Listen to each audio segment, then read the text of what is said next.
playlist. I saved it, didn't I? I did. Okay.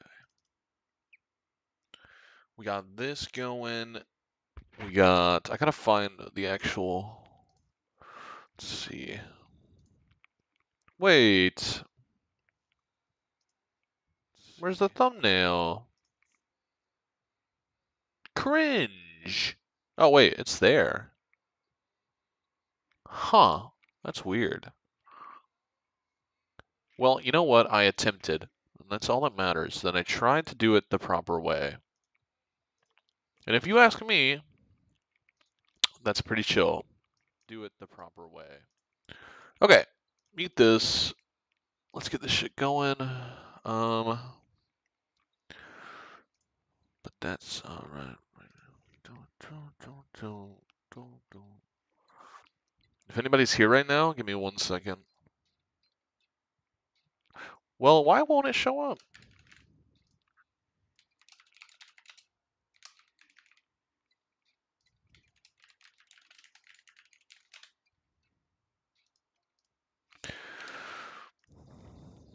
Give me a thumbnail. Is it there? Bruh. Whatever. I definitely added a thumbnail. If the session is messed up because of it, I don't know. I tried. I thought that it would be fine, but it's not showing up. But it has a thumbnail. It has all these. It has select a picture that represents. I did. Nah, whatever. I tried, bro. I tried. Let's see.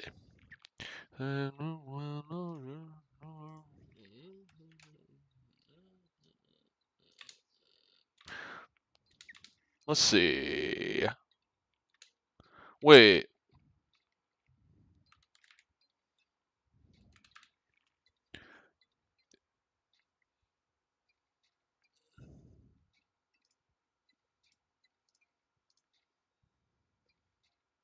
That was literally right. That's too funny. What's up, Raj?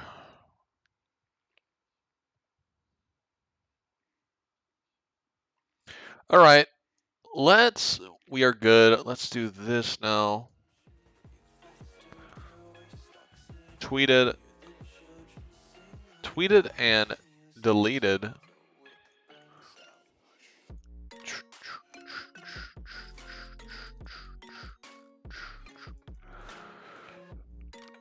It has a it has a thing. It has a thumbnail. Why is it not showing with one? Ah, who cares? I did my best. We'll just move on. Okay. Let's just do it.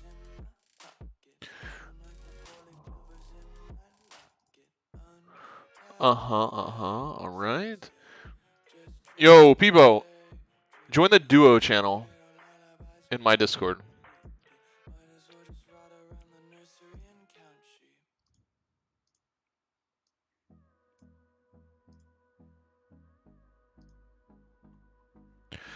Okay, here's our op.gg.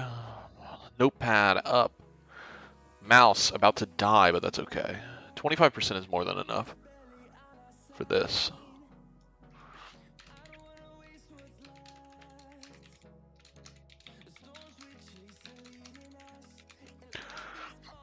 All right. What are we? Hello? What's up? What's up, bro? Keep talking for me. I want to get your voice right. All right, I'm talking, I'm walking, playing League.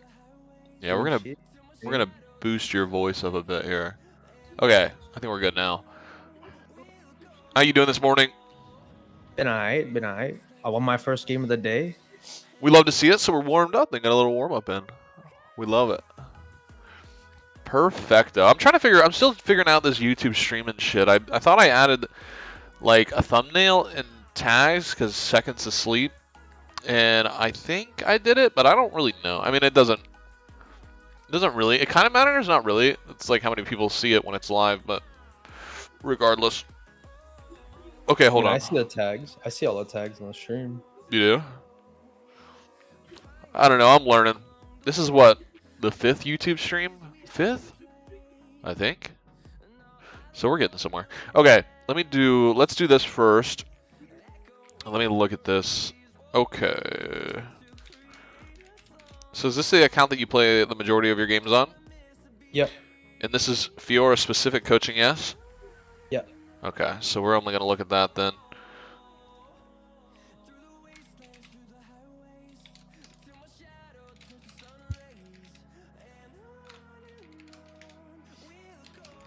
What's your peak? Like silver 238. So like yesterday I peaked. Oh, really? Okay. Yeah. Like before yesterday, I should say. Because yesterday was a bad queuing day. But we're like basically pushing peak. So that's Yeah. really good.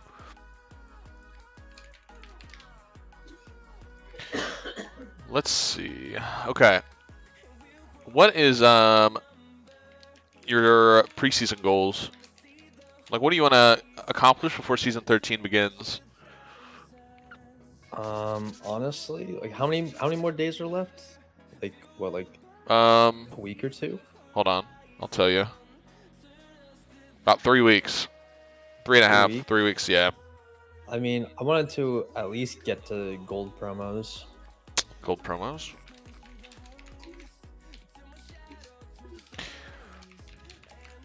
All right. What's our season 13 goals? Season 13, like second split end goal. Yeah, just There's like 2 splits, right? just all of season 13. Yeah, I want to hit plat. Plat Okay. 4. I like it. All right, we're gonna jump into the first game here. Let me save this. Go ahead and share your screen. I'm gonna just look at your op.gg as we get into the game. Okay. Do you want audio or do you want to see the cursor? Yeah, just stream the. I want to see it all. Yeah. Okay.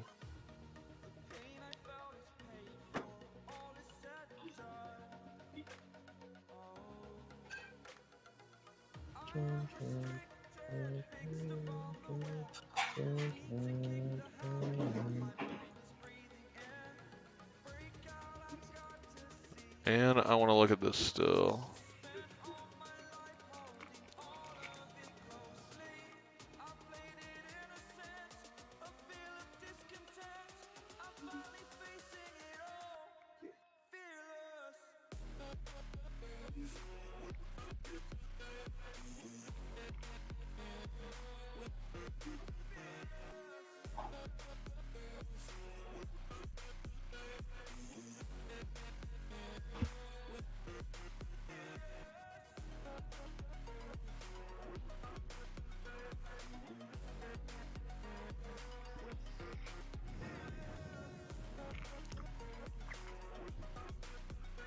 You're taking Stridebreaker a decent amount, huh?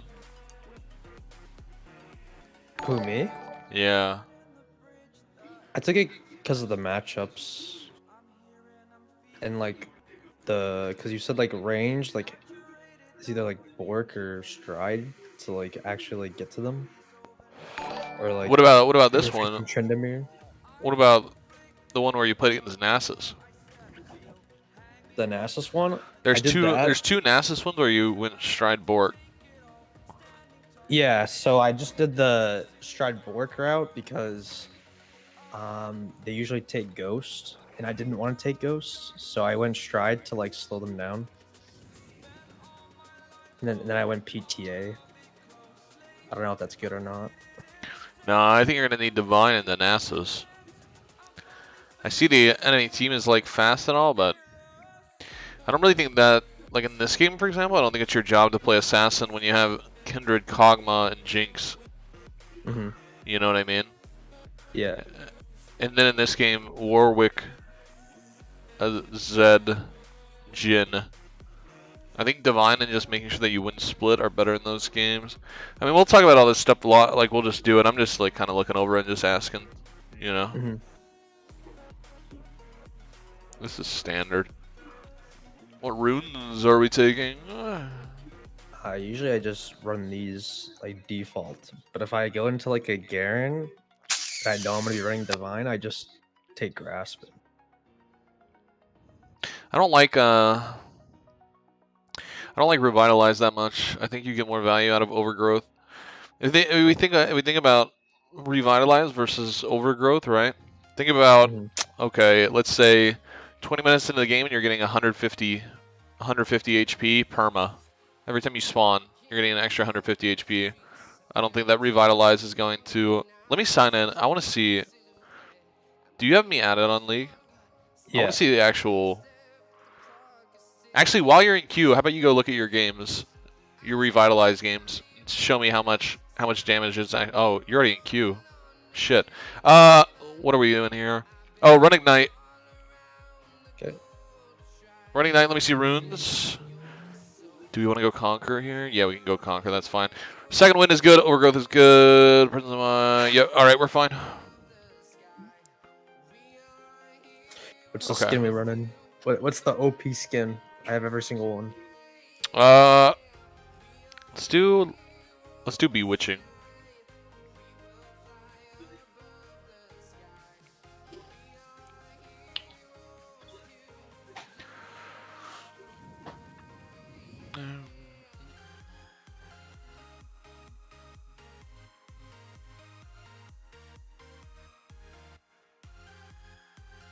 Nah, wait. So where Darius is gonna go ADC? Nah, this is gonna be some silver, no? It's gonna be a wonderful game for us to be fair. See, this is why I'm a little upset that I like went 0-6 yesterday. Like I was legit at my peak, and then now it's like, man. Well, that's life though. That's the ebb and flow of League, right? Yeah. You're kind of gonna jump around up and down, unfortunately. But the only thing you can do is try to improve your own personal gameplay, and then we'll be all right. Assuming we're gonna assume that this is Aatrox top, I would say.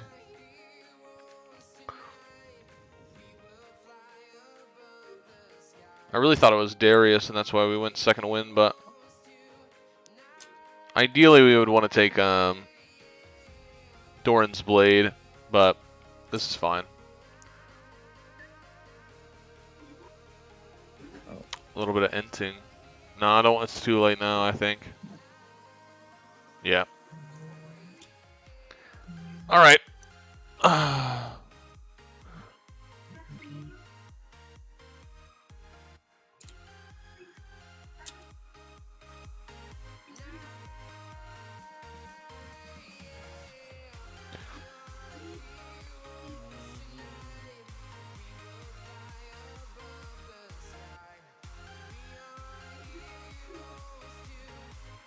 Press tab. Let me see something really quick.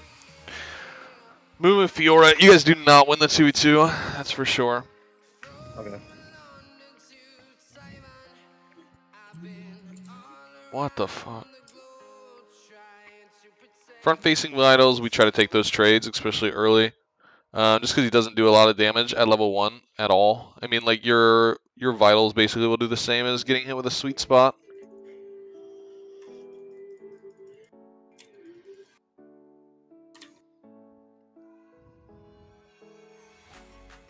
That's good. Yep. We really want to look for a level 2 all-in, so if you can get even more pokes, you're good. Like, when he's at half, now we're looking for... We kind of want to stand in between the wave, level 2, and then just go all in here. Just put out. And you can throw your parry there just to get some more damage out.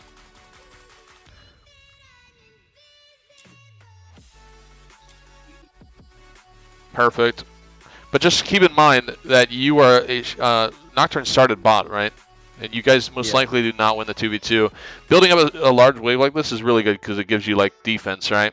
Because when if they're only level 3, level 4, those minions are going to do a lot of damage. Okay, we don't want to. Okay, let's get make sure we're getting the CS here. We're just building the wave and we're going to try to stack it and slam it in so we can do a cheater recall.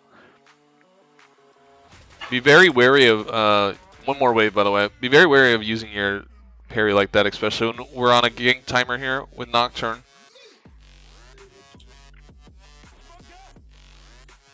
Last hit it all. All right, we're out.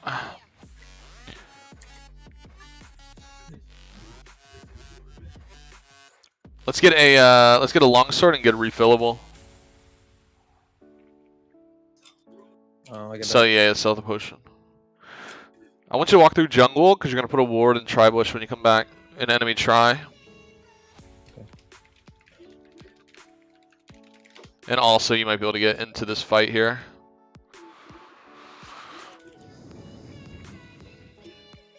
Actually, you're definitely gonna be able to get into this fight. Good thing we walked through jungle. Ignore it.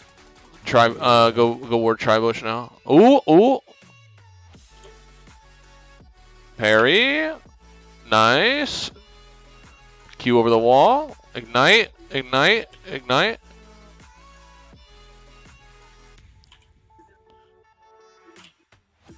Ooh, why do we flash? To get the vital. Yeah, but we don't need to. We just lost flash for nothing. We got the kill. We already had the kill. Okay. Right? Yeah. My bad. No, you're fine.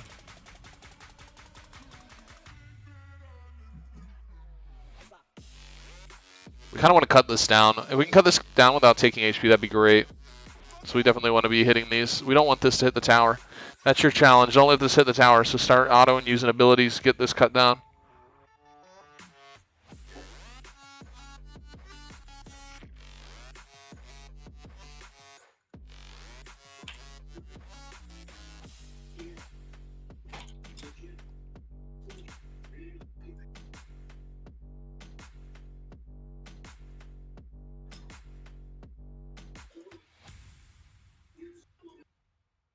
All right, now we have to let it hit. Use our potion so we can heal up a bit. We have a level advantage, so when this bounces back, we're looking for a level 6 all-in, basically. Just make sure we focus on getting all the CS at, right now.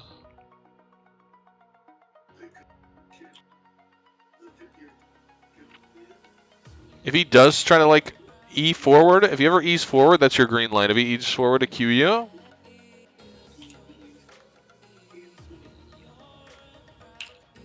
nice. Let's go for the kill. E, yeah, yeah. Okay. You're out, you're out, you're out, you're out. You're fine. Wait for parry and then we'll go for the kill. You're going to heal more than he because you have a red buff right now. You're close to level 6 as well. Keep that in mind. One stun, it will kill him, by the way.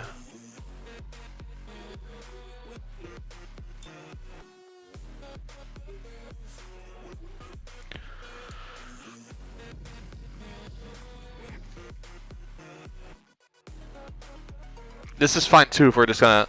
You're denying gold right now by just slow pushing this, so this is fine. You have Ocean Drake now too.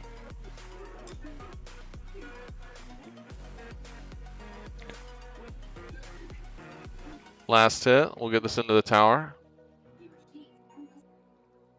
Oh, I should have queued it. You have ulti to run away.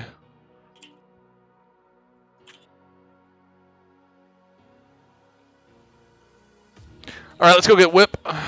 Whip and a control ward.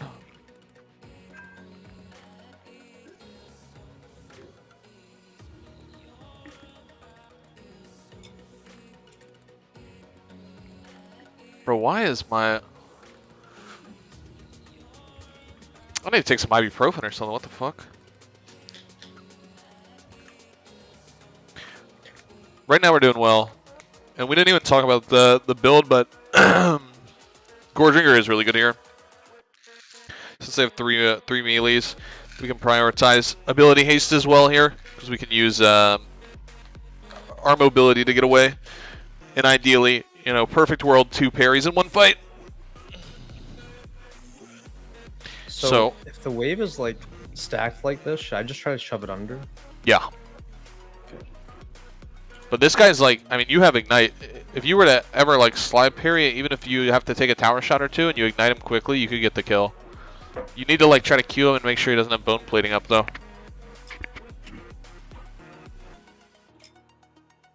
Oh, I went past the vital.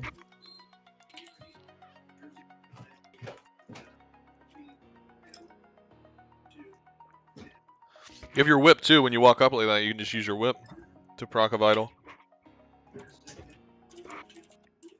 Oh my god, I misclicked. I misclicked. Oh my god, I pressed E instead of R. And I didn't even have R up. Oh my god. That is me not paying attention at all. We'll look at that again in the VOD, but we needed to ignite right away as well, so he doesn't get any healing when he ults. Do you use your whip on 5? No, I forgot to move it. Oh.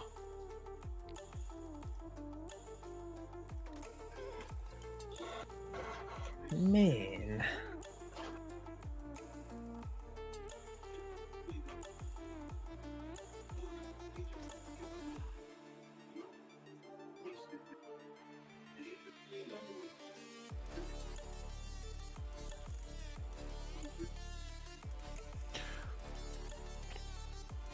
Right now, I'd rather see like us lasting, getting all this wave, and like putting vision down.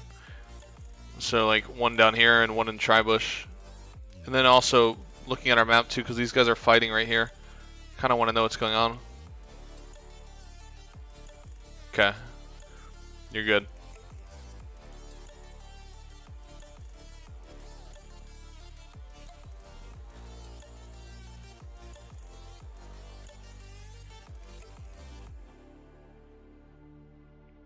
Are you uncomfortable with slide pairing? Is that a mechanic you use a lot or no?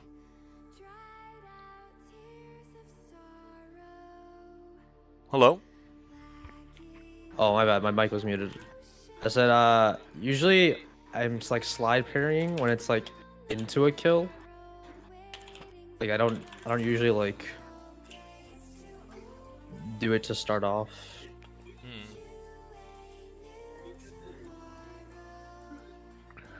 Good job. At least you used your ult to get away. We're like... I don't really know how to explain it. We look really uncomfortable in Fiora, to be fair. Yeah, I'm a little nervous, I'll be honest. It's just me and you, bro. It's just me and you. Yeah, I know. You gonna ask me anything? We're homies. So do you want me to slide parry into a Q? Or like... On like a 2Q or something, yeah. Usually the first Q is like a bad one to do it for, but... the second Q is pretty long, and if he ever E's forward, that's like your green light to kill, right? His E is his only escape. His E and the movement speed from his ulti. So when he's using his E forward and then queuing like that,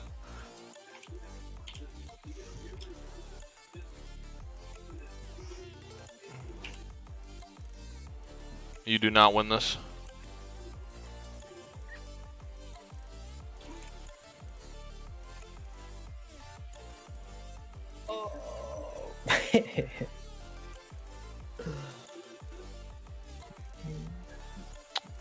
Well, Janna being up here just means that you guys should be able to get Dragon, I believe.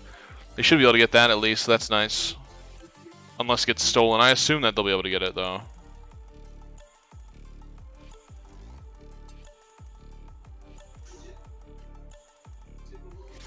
Why is... whatever. We'll ignore that. Just go top. Or he's up there. Yeah, it doesn't matter. Just go top. We're not gonna... I don't know what's going on. It's kind of weird, but we're still gonna do what's right and not do whatever's going on here. Holy... Wow. This is like better though. That's what I want to see. Is you kind of looking around? Is it worth to get that gold?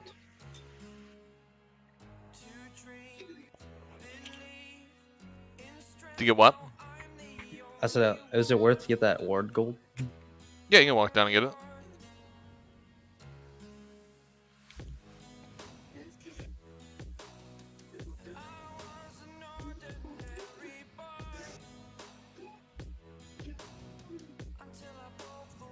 What's a Mumu doing?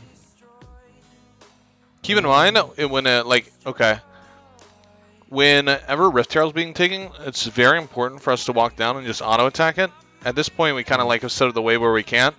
But anytime that you would just get an assist on an epic monster like Dragon or Rift Herald, it's going to give you a stack of Alacrity or Tenacity or whatever you have for your Legend rune. And it's a full stack, which usually takes like 2 waves for each stack in the first place. So much better to just walk down, auto-attack it once, and get that.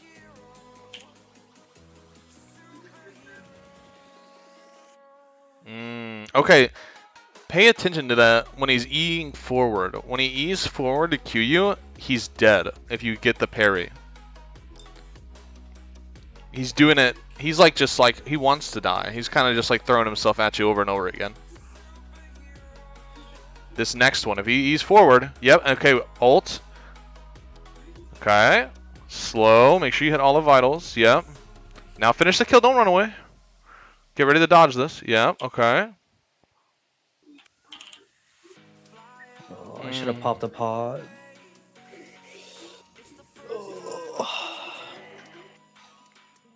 Your team is winning, so we're fine. Don't stress too much about it. It's okay to play from behind as well. We're Fiora, we're gonna keep scaling.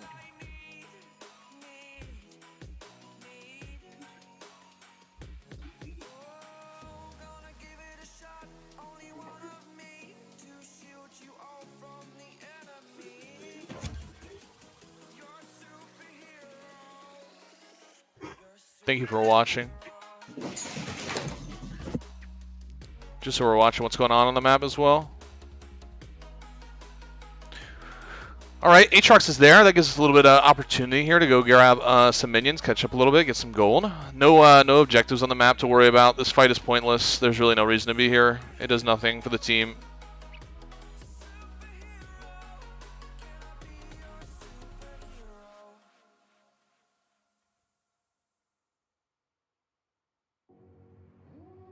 Try to shove this quickly since he's not there. Put a ward down below you so you can see him first. You want to know when he's there and not be surprised. Okay, now we can see him. He's coming from behind you as well. You have Ignite.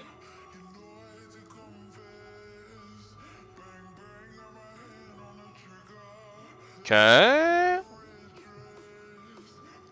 Good job, you saved Flash there.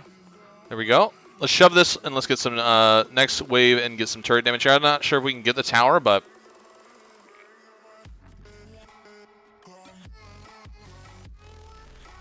we can at least put some damage down.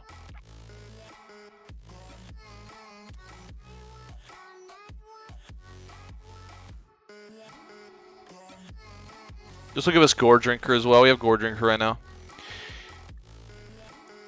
Alright, what's Dragon Timer? 30? Okay. If you use all your abilities, you should be able to get this, and then we're going to back and we're going to help with Dragon. Let's recall. Don't worry about this wave. We want to be there for the Dragon. You have enough for Gore Drinker and boots. Yep. Tabbies is fine.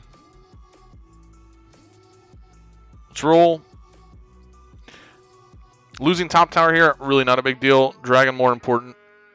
You'll be able to catch it 2-tier. If we give tower here for this. Unless, let's see, we're gonna keep walking towards it, but if they were to kill both of them here, then we just wouldn't.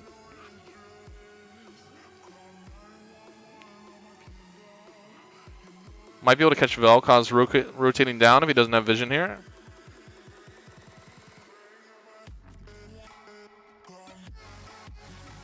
Alright, what's the Dragon HP? Get that ward. Alright, you're good. We can go back to top. Take this wave too, yeah. Careful.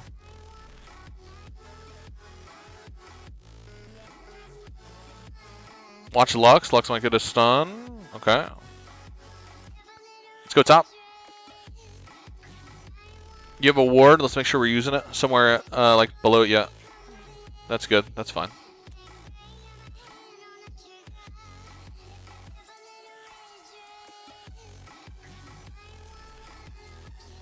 You don't have Ignite, so I'd say it's probably not the best to fight him. Yeah, you can just let him go.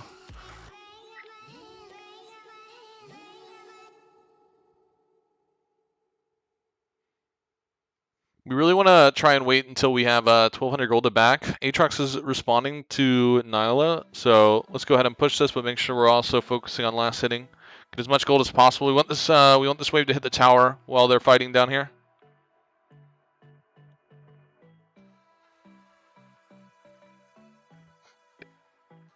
Remember to, yeah, okay. Using our whip to hit all of them. Good job. Aatrox is down right now, so let's keep it going. When we back on this next back, we're gonna start getting we're gonna take blue wards so that we can see deeper into the vision. So we see 2 are dead, 2 there. You have time. Get another wave.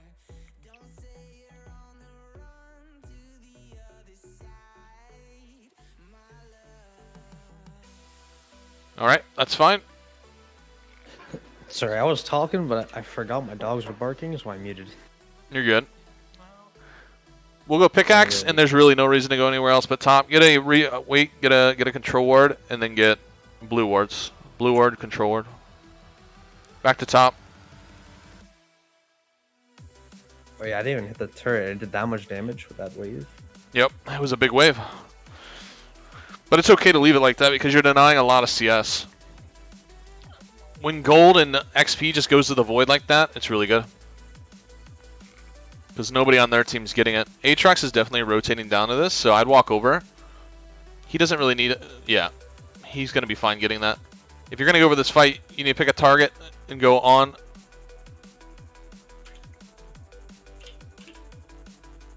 Whip.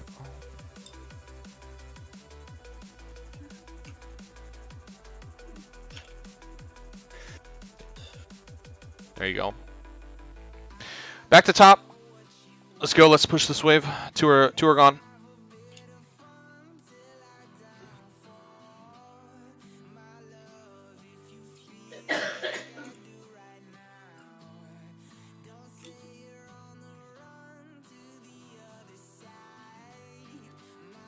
We don't really care about Darius. We're gonna get 2 towers here, and most likely an inhib as well while he is going bot.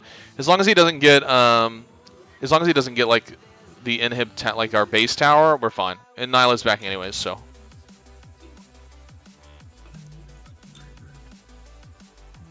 You can get this next wave. Nyla's responding to Darius. Oh, I canceled an auto.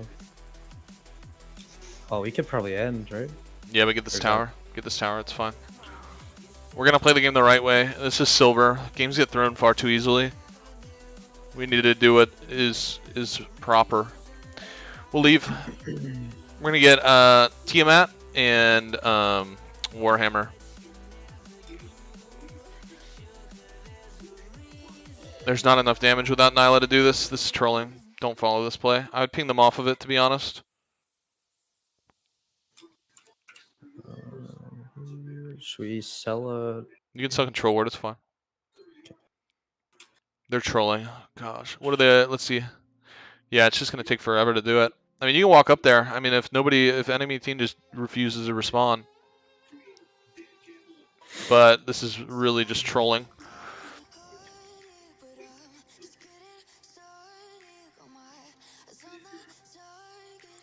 Well, at this point, it's 3k HP, so we'll just go for it. It's going to be...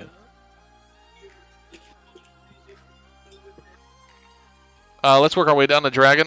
We're not splitting it. We got Dragon soul up. Okay.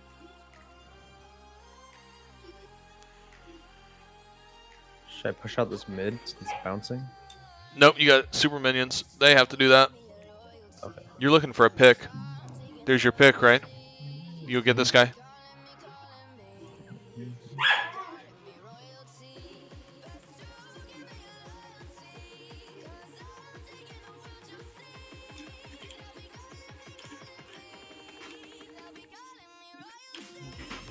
Turn around, get ults. Oh man. Don't worry, they're gonna get. You can chase this. You're good. They got Dragon Soul, so we're good. We can work our way. We can work our way bot lane with Nyla right now. We don't need to go back to this. Did you see that? See what? Somebody just flashed on the dragon. Well, probably because the game's over.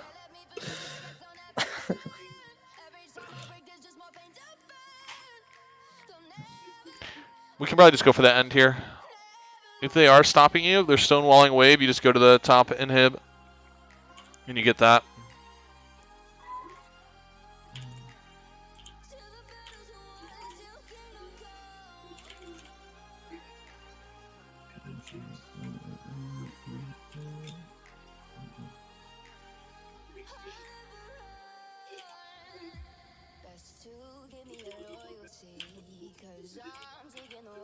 Oh.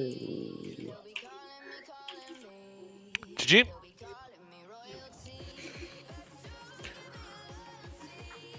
All right, let's see. Let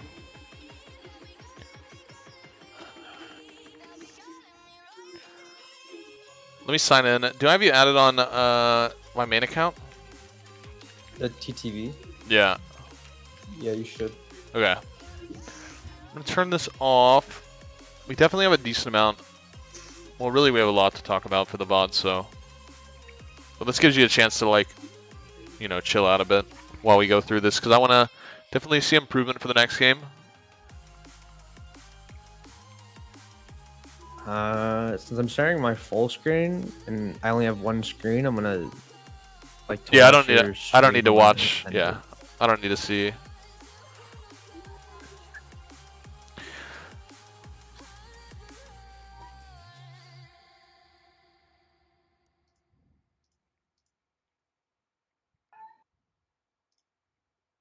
We really took second win because we wanted to go into Darius, but that's fine. That actually kind of worked out. All right, let's see. Let me do this because this will be better for the screen.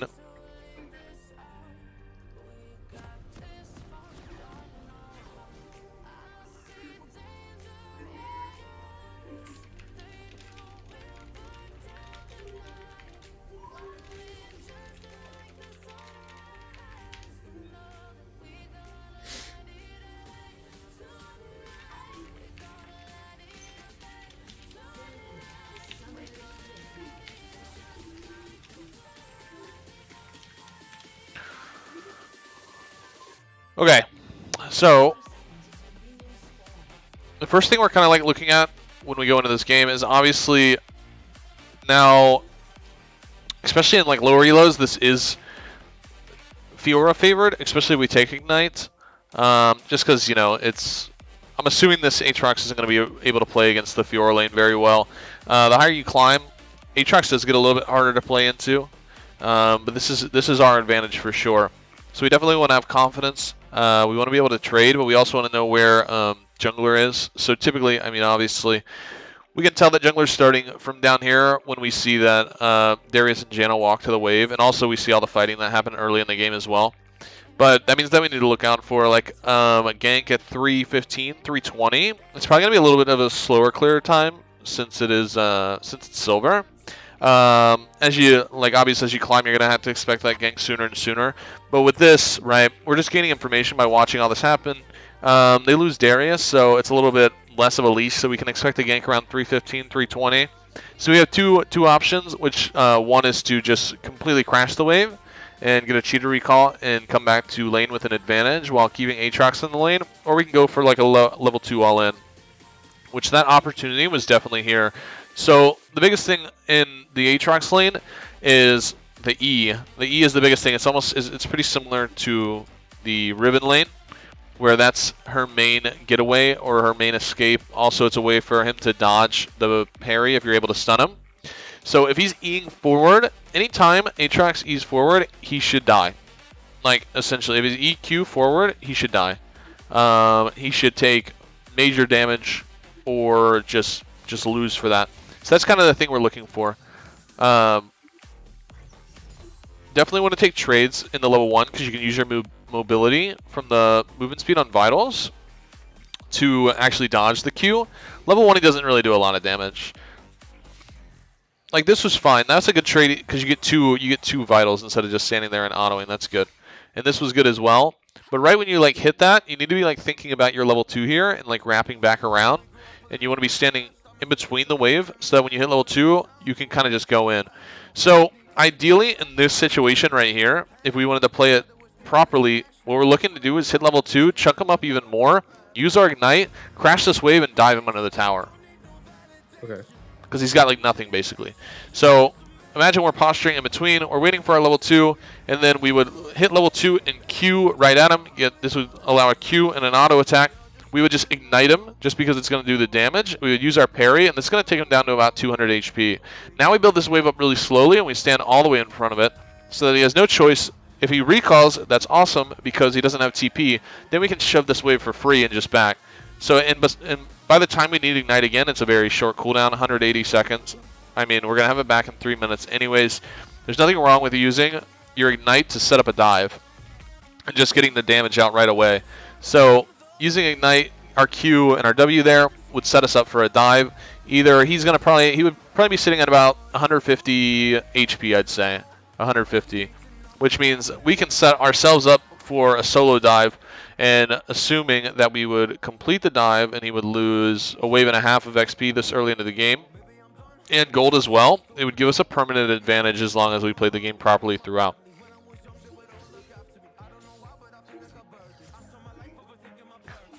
But like that type, so that's kind of what I want to see slide pairing into these second Qs, especially when he's just like allowing it. I mean, he's really just giving it to you. And I feel like this is very common for Aatroxes and lower elo. Like that second Q right there, we should definitely be slide pairing into that and going for it. You get what I'm saying? Yeah. On the second Q right here? Because he's like, throughout the game, he kept saving his E for Q2. So when I stopped and didn't like slide parry into it, I just was trying to bait him onto me, but I guess like he knew that was pretty dumb to do.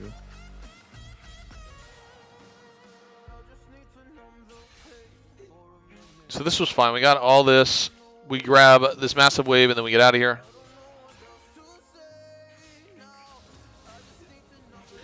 So, basically, do you understand why you're doing that? Why I'm crashing the wave? Yeah, like this. Like how you're building it up slowly and crashing it? Because it's going to be harder for him to get CS, and I get like a... Because then it'll push back out to me too. So the real reason is because you're trying to get an advantage in the lane. He can't recall if he has that many minions under the tower. If he doesn't have TP and we crash a wave, he has to stay to get all the minions. Like he can't leave. So that means you're allowed to come back to lane with an extra 10 AD from a longsword and a refillable. And typically the wave's going to be right back in the middle by the time you get back up to that. So you're resetting the wave. It's not really to stop him from like, he's still going to get XP and CS because he's able to, you know, farm it under the tower. But when we do that, he's not allowed to recall, and we are, so we can come back fresh, and he can't. Mm-hmm. And we're spinning our gold. We're getting a gold advantage as well. So this was good. We were there to respond. This flash, very unnecessary because we had our E up. That's what. So we literally saw him use his flash, and it's just like it's just wasteful. Flash is very important. Very long cooldown. Stun was good here. We got over the wall. We didn't panic on the Q over the wall. That's good. There was just our E will slow him down, so we just E right there, and yeah, he just would die anyways. We didn't have to do that. So it's just a big cooldown to throw away basically. And instantly our first reaction to this and looking at this wave would honestly be to cut it down and back again. But we have to think that very quickly. Like we need to be standing in this and like try to parry like through a line here. And get the majority of these minions down. We need to get this down to like 4 or 5 minions so that we're allowed to recall. So we go straight into this wave and we start auto-attacking it. They all line up for us for a nice little parry where I can see 1, 2, 3, 4, 5, 6, 7, 8, 9, 10 that would get hit by it. I mean, that's pretty good right there. Putting the damage out and trying to get this wave down to 4 as quickly as possible so that we can back and spend our gold so that we can come back again with an advantage. Because that's probably going to put us really close to our pickaxe, and if not, then we can just get boots and another longsword, a control ward, Anything that's going to give us more of an advantage, especially to match his gold, since he just got a kill there as well, so that we can actually fight him again. But we were just a little bit slow on actually shoving it. We kind of like let it push back into us.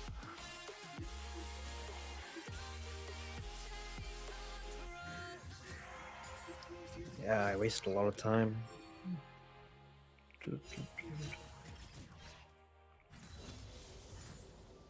So now we have this massive wave shoving into us, and we're not allowed to back. You know what I mean? So now we're stuck here, and we have to stay, which can be a little scary. Luckily, we had an XP lead, which means we're going to hit level 6 first, which is good. We have red buff too, and we could always try to get our HP back from hitting vitals. It's just more ideal if you try to like shove that instantly, and like we get back so we can buy, get some more our gold spent. So on this play, you're taking a lot of for one, you're taking a lot of minion damage, so that kind of sucks. I do think you can get this kill, but I think we have to be a lot faster and more like tight with our mechanics and our movement. So we get this. I want to watch your cooldowns.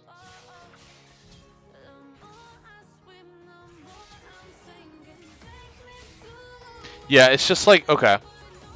I mean, this is something that I can't really teach you though.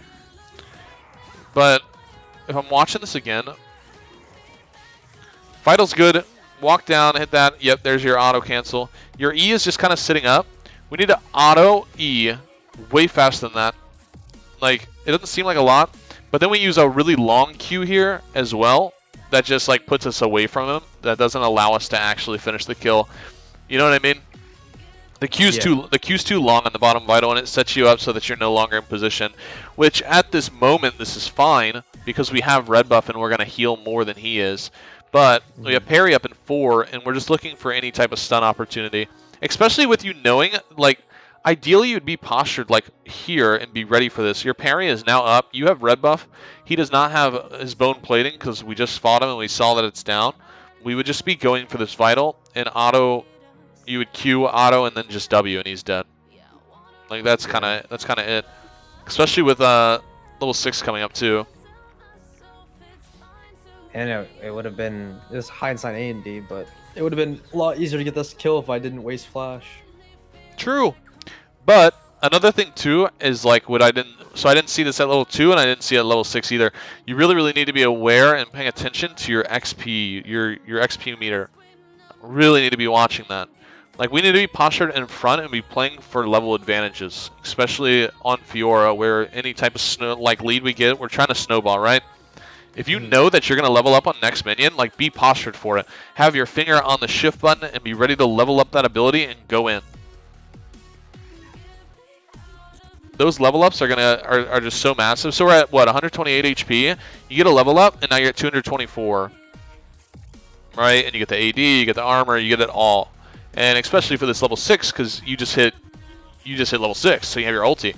If I'm postured like on top of this rock here as I'm about to hit level 6, because it's the cannon, right? If I'm postured right here and I'm ready to hit level 6 and then Q in, boom. Just killed him.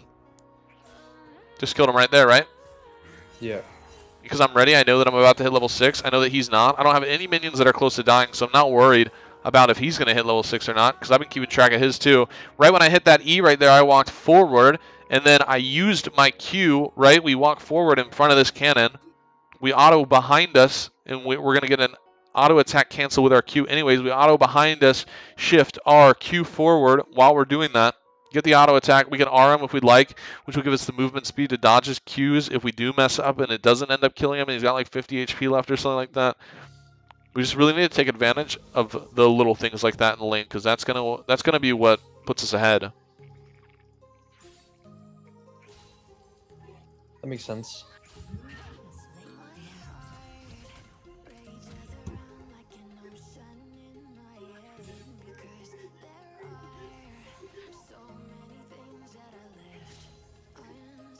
Yeah, I wasn't really keeping track of my XP too much.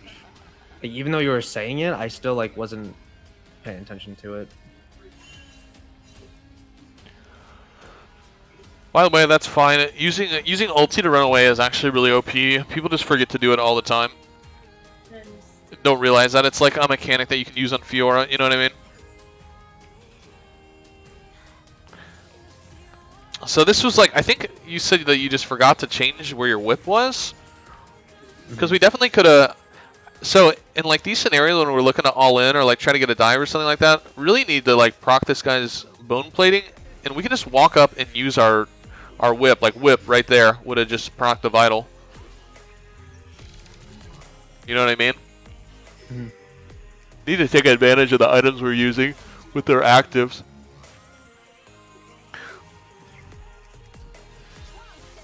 Okay, I remember this.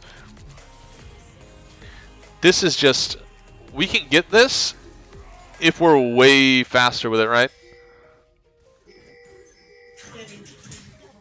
So bone plating's gone, great. So ideally, we wouldn't like just queue in and immediately take tower damage. Like we want to ignite first so he doesn't heal. If we slow it, hold on.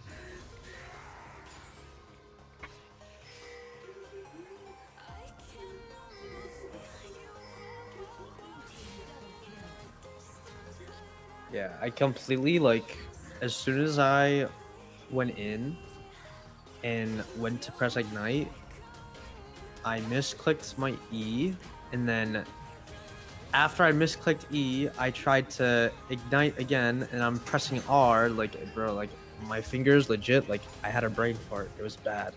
And then I misclicked with my right click, and I was trying to kite down, and I hit him again, so I took another tower shot. Yeah, this was definitely just like a micro mistake because we could have for sure gotten the kill.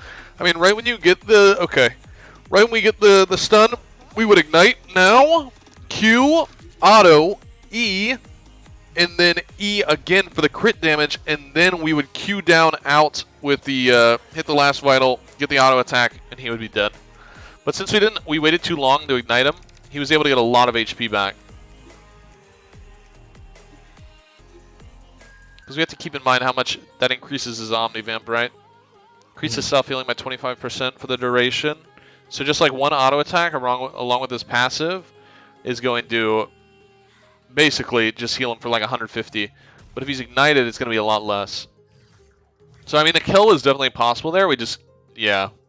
If that's what happened, then that's what happened with your fingers. We just didn't press the buttons. I mean, truthfully. Yeah. Because we did proc the bone plating, and we kind of like was set up. We were set up for it, but we had to be fast with it. We need to put out the damage as fast as possible. So it's like with the combo, right? We like Q, auto, E, auto, right? Because they're all cancels. Your Q is an auto cancel, and so is your E. So you're able to get 2 off for each of those abilities.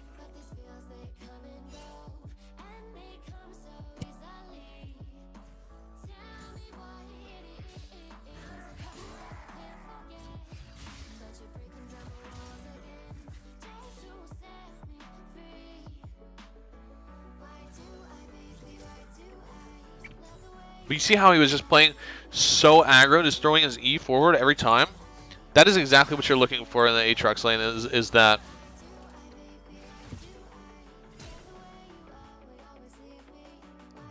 And just from this situation, our trades were really bad. Like, we kept getting hit by it and not really doing anything about it. And then, I'm kind of curious, right here.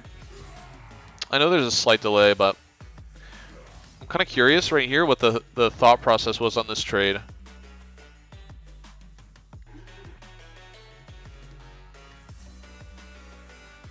Talk me through this trade. Honestly, I think I turned off my brain. I was just trying to hit a vital, and then trying to get more damage because I saw I had more minions. But I guess that doesn't matter because like he's not getting hit by any minions. So. Well, you're kind of just letting him. You're kind of letting him just beat you up, you know. We're looking for like, if we want to win a trade, we need to like hit a full combo or something like that.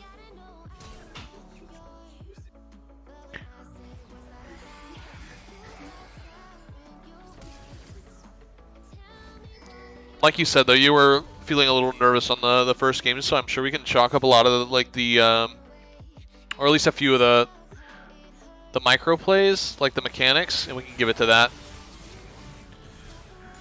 Let me go back right here. Okay. Oh no, this is the part where I just ran it. True, true. Yeah, I kind of just ran it. So obviously we just don't win this. I mean, you could honestly try and bait. I mean, I've seen crazier. I could see Aatrox finishing that recall, and then you can go for Janna or something like that. But here, Yeah, there's really no point. Once we walk behind him like that, that's when we die for sure. You know, there was no point in fighting it in the first place. The wave was gonna die out. I mean, what are we saving here? We're saving, you know, this 60 HP turret plate. I mean, it's one auto away. So it's either 175 gold that they get, or we just die for free. yeah. I'd rather them get the 175 gold.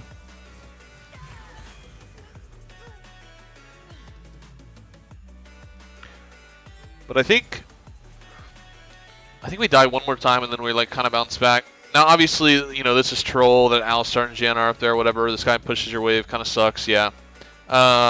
Where doesn't Amumu go for Rift? Yes, he does. Okay. So at this point, I would have just walked down because this is pushing back to you.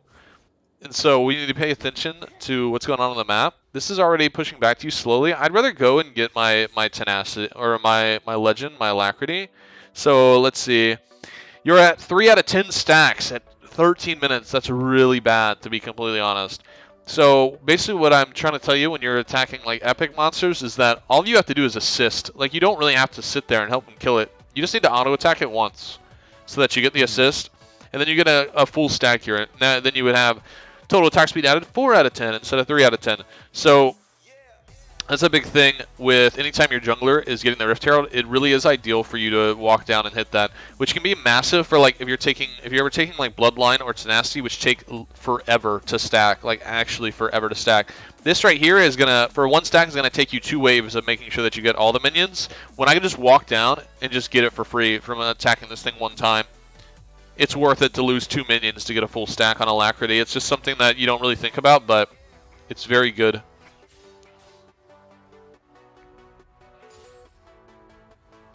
So like when I had the 2 missed kills, I could have had my thing at like 6 stacks instead of 10.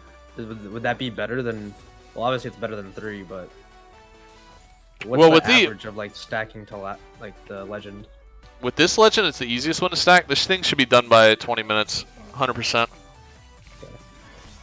I mean, that comes down to CSing properly as well, though. You know? Yeah.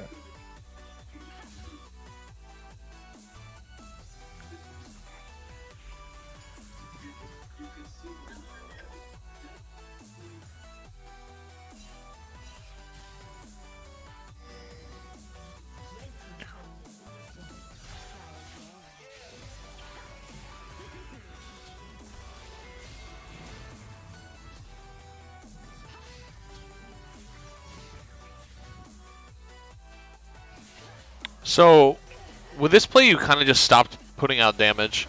Now, obviously, it's a little scary because he has, he ignites you and he has Eclipse, but you just kind of stopped doing damage. You were slow and patient, and you made sure that you got all of the 4 vitals, which is great. But we end up walking out of it for a second. We lose a little bit of healing, and then we're still just kind of getting hit and not using our movement speed either. And we stopped putting out damage. Because we need to like burst him down quickly. So we're going to do this. That's great. You did do a 5 vital here, which is awesome. Go down. We need to hit that vital instantly and be prepared for the... like. And you understand how vitals work, right? Yeah. Left bottom goes right top. So we need to be playing for that, right?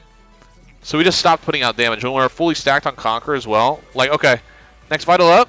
I'm trying to hit this, and then I want to move onto the backside here, because I know it's going to be top or right. But once you stop putting out damage, this guy's just going to start healing.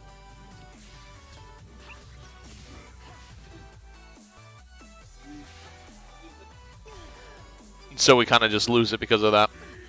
Once you've committed, you have to finish it. If you're going to fully commit, then fully commit and limit test. If you're gonna die, you're gonna die, whatever. But at least you're like getting a better understanding for the champion and how much damage you're doing. Do you know what I mean? Yeah. So you basically lose because you hesitate. You lose because you let him win. You don't even try to finish the kill here. Once we hit this, I want more damage out. I want that auto. I want this vital here. I want to be set up for the next one. Like, I let him use 2 Qs on me before I even put any more damage out. And I let him get free heals. But like if you're gonna try to like learn a champion, sometimes you're gonna like die. You're gonna int a little bit sometimes when you go for those plays, but you need to, because you need to learn how to play again, how much damage you're gonna do with set items, and also just be thinking about like for sure your Conquer is fully stacked there too, right? So it's just like you're so much stronger than you think you are in that moment. I'm actually gonna go back to it and show you something. You're way stronger in that moment than you think because you're fully stacked on Conquer. So we start this fight with 165 AD, and then as we stack Conquer, we are now fully stacked and we've gained 25 AD. So we need to just go, we just have to fight. Just walking away here is what got us killed. That's really it.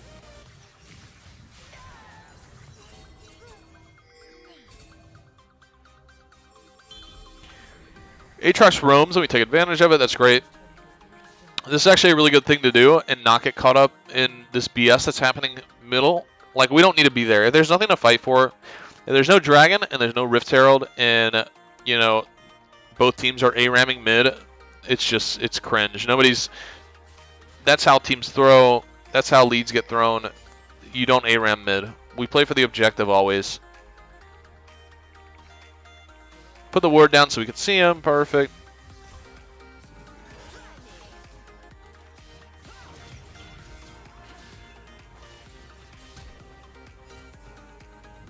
Now, do you see the difference from, because we talked about that earlier, the ignite, right? When we ignite right away? When we try to do that tower dive at level 7, do you remember that? Yeah. Look how much more damage you did. You don't have any more damage items. You still have the whip and you have the warhammer. You really don't have a lot of damage, right? But you ignited him first to stop the healing. Ignited him first and look how much more damage you do now. Isn't that crazy? He kind of just got shredded. But there's a bigger gold gap than there was before, so isn't that interesting? So it's like we really need to ignite right away. If you're gonna run ignite, you have to use it just on its cooldown. If there's a 30-minute game, I want to see ignite used 10 times, literally. Wait, what's the cooldown again? 3 minutes. 3 minutes, man. Very low. So this was good. I remember this. We got the tower, and then we back up. Remember, by the way, those plants, when it's Chemtech Soul like that, you don't lose movement speed for grabbing them, so it's always worth just to grab them real quick.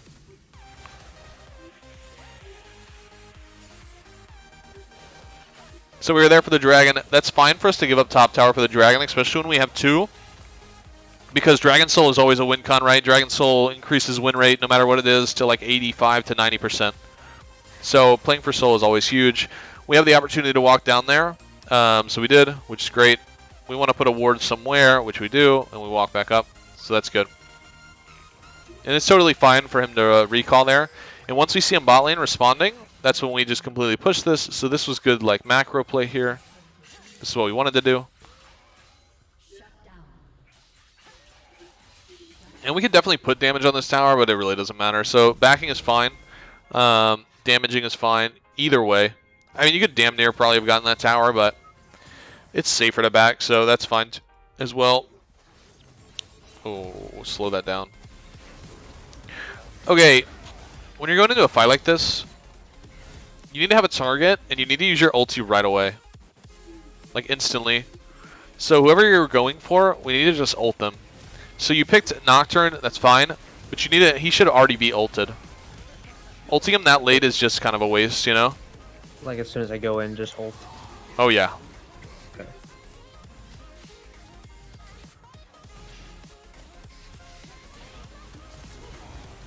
And then also, like, we need to have a thought process too when you're going in. So for one, not only are we trying to decide who are ulting, we need to have an idea for our parry as well. So basically, we're going into this with, okay, who am I ulting, and what am I saving parry for, right? So at this moment, I actually don't see Vel'Koz. So I'm actually going to, or we actually do see Vel'Koz because on a ward. Now I know that Vel'Koz is going to respond to this. There's two things that I'm looking for. I'm either going to try to parry the 2Q or the 3Q from Aatrox, or the knockup from Vel'Koz. And I'm going to hold my parry until those things come through, and if they don't, then I'll just die. I'll just die with parry. I kid you not.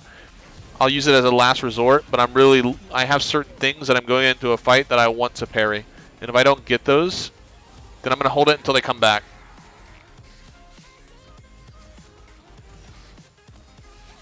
Also right here, I mean, you get these kills, but you can be a lot more aggressive too.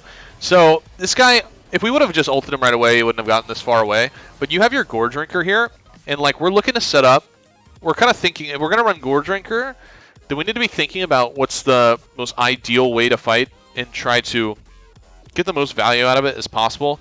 So I would say once you hit that vital, we see that there's two people here.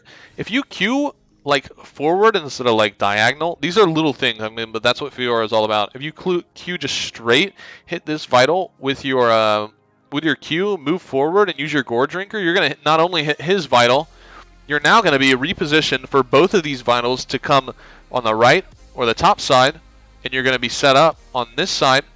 Where's my pin? Hold on. Oh wow, those vital spawns are money. Oh my god. Give me a second. I have to readjust this so you can see the pin.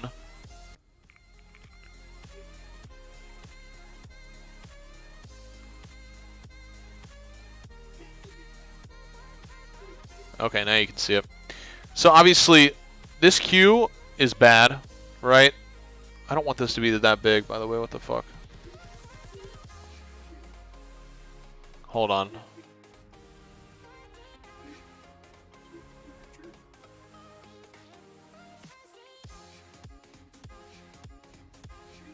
There we go. Okay. Okay. That's too small. Gosh darn it. This is bad. This is a diagonal Q. We need to be going straight in, right? We Q and we use the movement speed off this vital here. You can see that I'm drawing, yes? Yeah.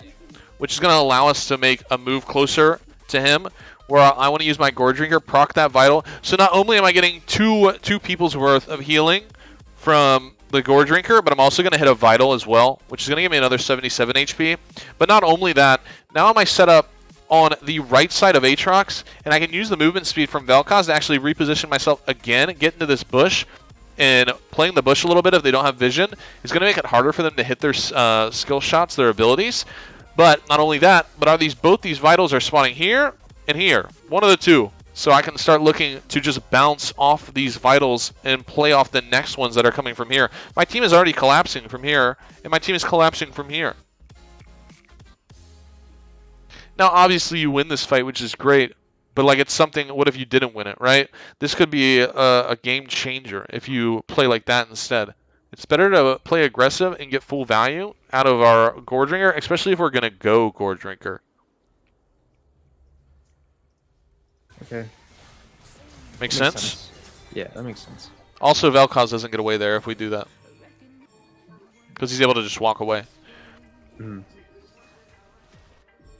So we go top, we ignore everything. That's fine, because this isn't really anything we're worried about.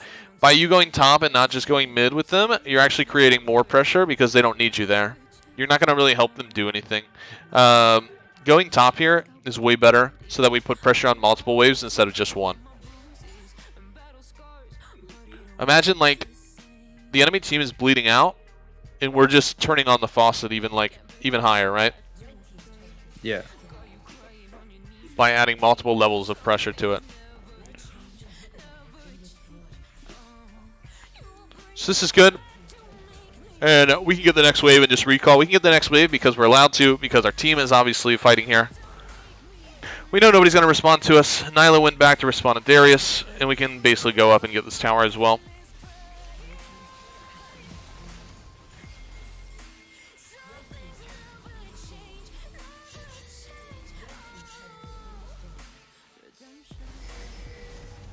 They troll with this Baron. It's fine. We still get it anyways.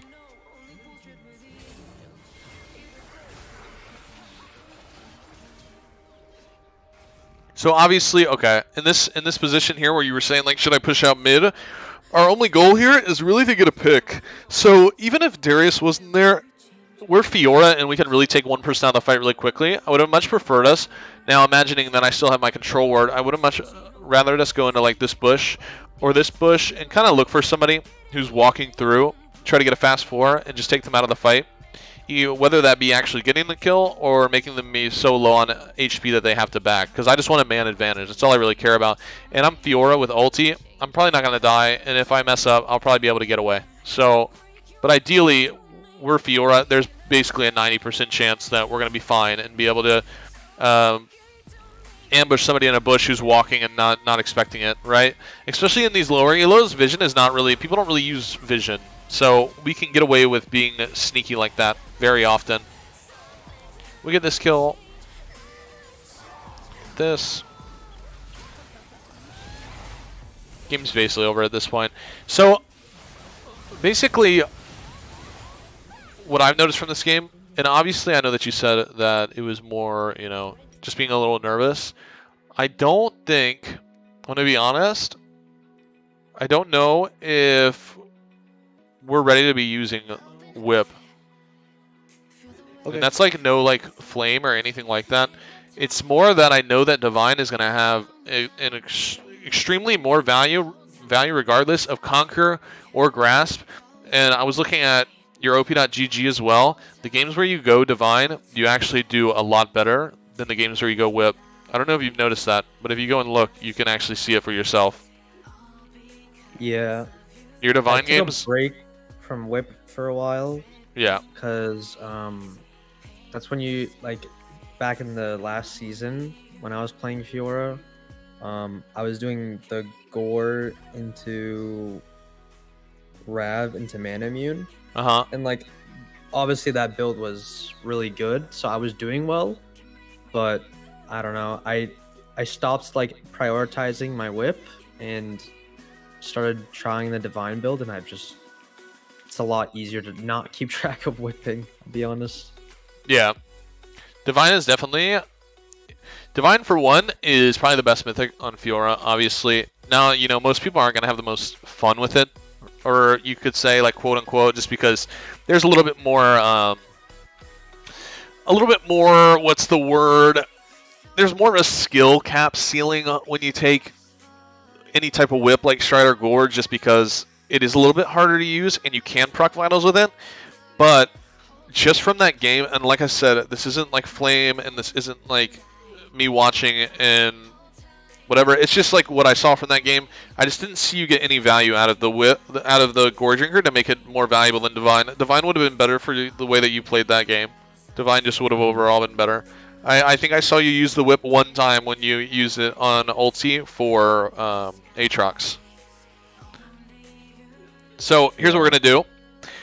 We're going to take a 2-minute break so I can take a piss real quick. Grab a water, grab something. We're going to go into this next game, and we're going to do it all different, right? Yeah. And I want you to think of any questions that you have before we get into this next game as well, okay? Mm-hmm. Okay. 2-minute break.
All right, sir, are you ready?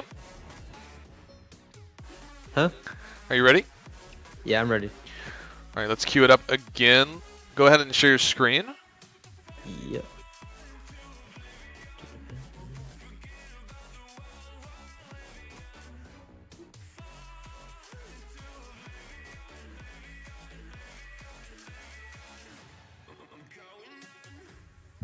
I'm gonna be a lot more strict on this second game, just so you know. Strict? Oh god. Are you gonna yell at me? No, yelling doesn't do anything. Yelling doesn't help anybody. I don't need to yell at you.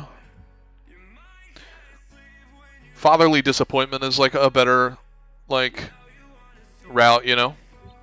I see. It's like I know what you mean. Oh, you're gonna know what I mean. What if I just like completely excel this game? What if I like completely excel Exile? and you call me Excel. Okay. excel, and I just like you call me Challenger Smurf? Like, what if that happens? That'd be great. I would love to see you do well. That's what we want. But I just don't think, I don't know. I just didn't like, if we're gonna take whip, there's a reason for it, and it's like some people excel mechanically and then really just suck at the understanding of the game and don't really know where to be. Oh no. We can take a 5 if we need to dodge. No big deal. No big deal at all. Why am I so cold? When the first game started, by the way, for some reason my eyesight was going out. It was really weird. You okay? Nah, my eyes do that sometimes. It's weird.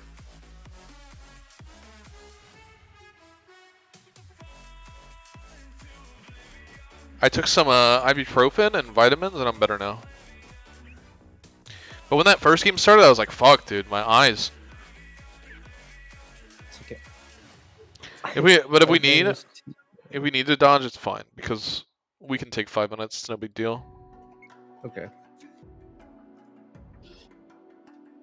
This guy didn't even ban anyone. The Monkus. Faker, bro. Faker in the top lane, I guess. Yeah, he's gonna lock in LeBlanc.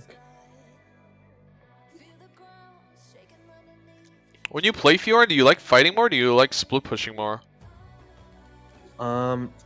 So I like split pushing more because I've seen better results, but I mean, split pushing is... it's fun to team fight. Yeah. I mean, split pushing is definitely really OP in lower elos because people just don't know how to respond to it.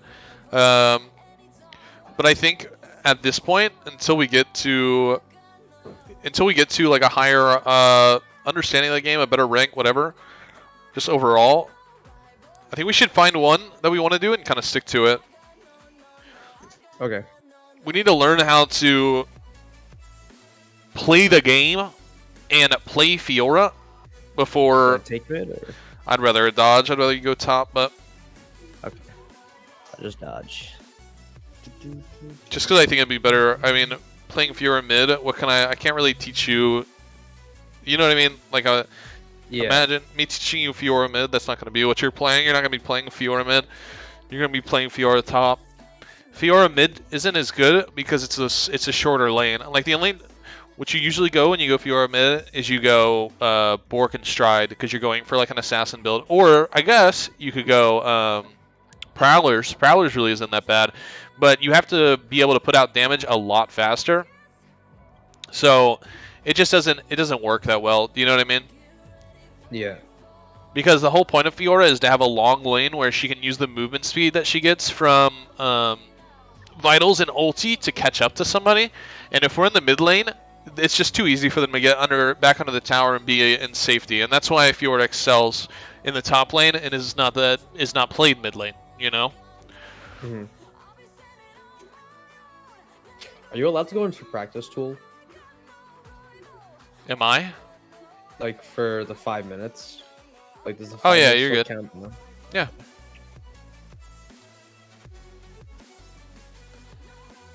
I'm just responding to something real quick.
Alright, I responded to that.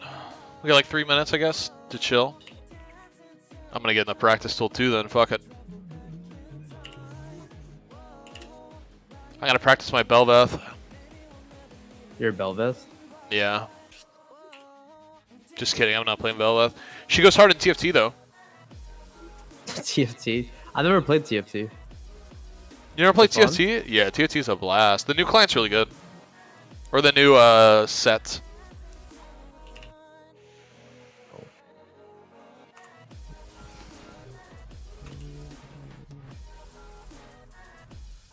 Apparently I don't know how to do the YouTube streams, which really sucks. Apparently I don't have the, what's it called? A thumbnail or the tags working properly, because I just don't know how to do it. But my editor said he would be awake right now, and he's not. Sag.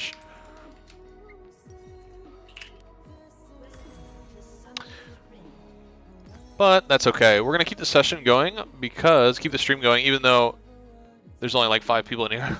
Just because I want you to be able to have at least the live VOD to be able to watch again. You know what I mean? Yeah. But it really is just me and you. There really is no reason to be nervous. Like I promise you, there's like nobody here. So you're good.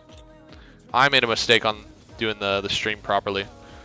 So just keep that in mind if you are like still feeling that way. Just remember, it's literally just me and you, okay? Because I want to see you major improvement on this next game.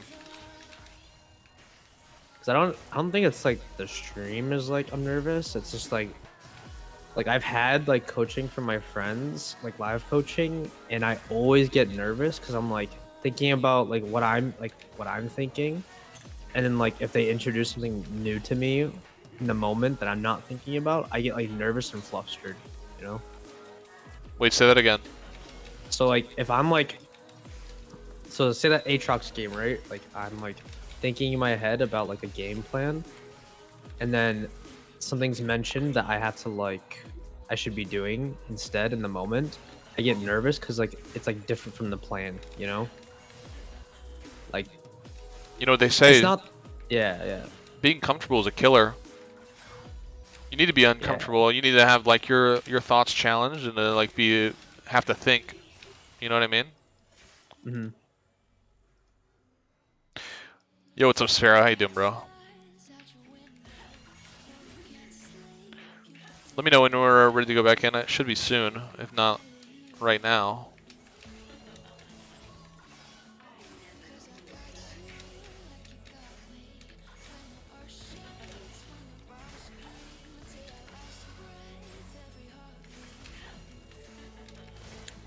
$18 seconds. The Jets just lost. I'm going to watch the Bengals game after this, actually, at a bar down the street. They're playing the Bucks, and the Ravens lost yesterday, so I'm stoked. This win would be huge for us.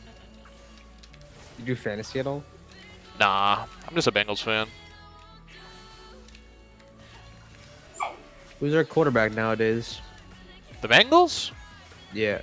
Joe Burrow. Oh, Burrow. Brother, I haven't watched football in a while, so the last guy that I know is Andy Dalton. Andy Dalton. That's like 20. That's like 2016. Holy shit! It's been a while. Yeah, huh? I haven't watched in a while.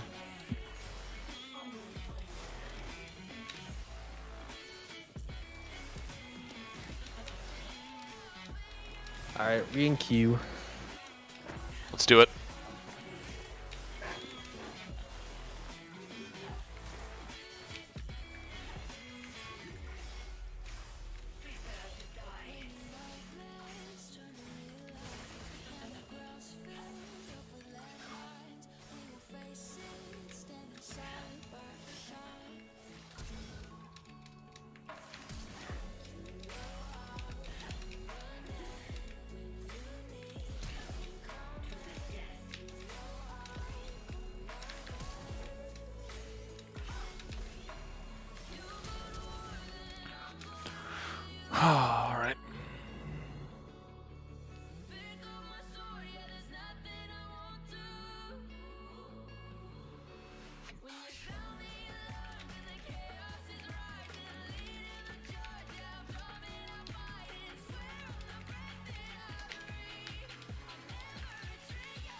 Let's see. We're in.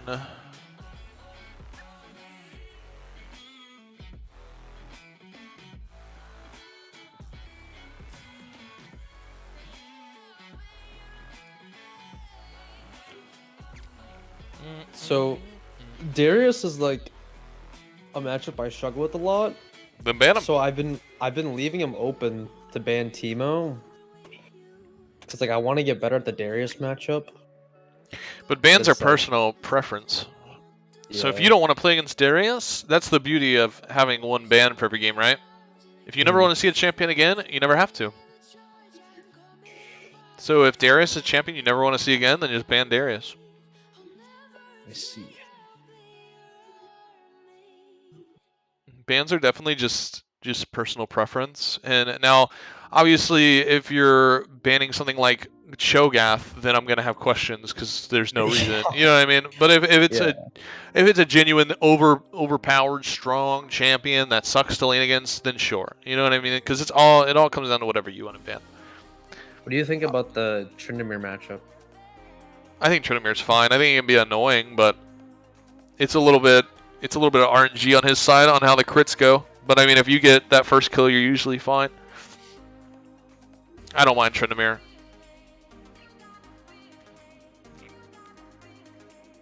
As you saw from that game that I played against Tryndamere, I got shit on. But I think I played the level 3 wrong. I think I got out-traded and then pushed under. Let's switch to teleport.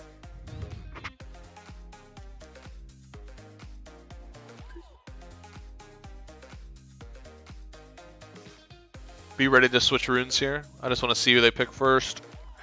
Pantheon. Pantheon. Okay. I'm okay with. You know what? I want to see. I'm okay with you on Conquer, but we're gonna go Divine here. Keep second wind, cause he's gonna trade a lot. So keep second wind. We'll go Doran Shield start here just to avoid the damage from the spear throw. So we'll just leave this the same. This is fine. I was actually gonna have you switch to Grass, but it's gonna take too long for me to tell you how to do it. This will still be okay. Mm-hmm. But in this game, your team has immense disengage, like insane disengage. We never have to worry about our team. We're gonna split push this whole game. I'm so serious. So Okay. be ready for that, because you're the only person in this game with teleport. Oh, okay. This is one of those games that you look at, and this is why I wouldn't have mind Grasp, because when I see a Fizz and a Pantheon, I'm assuming they're both gonna go Ignite, right? Like we're thinking in the champ select about what enemy summoners are gonna be, how this game is gonna go, and Grasp would give us Demolish, which would allow us to split push really hard.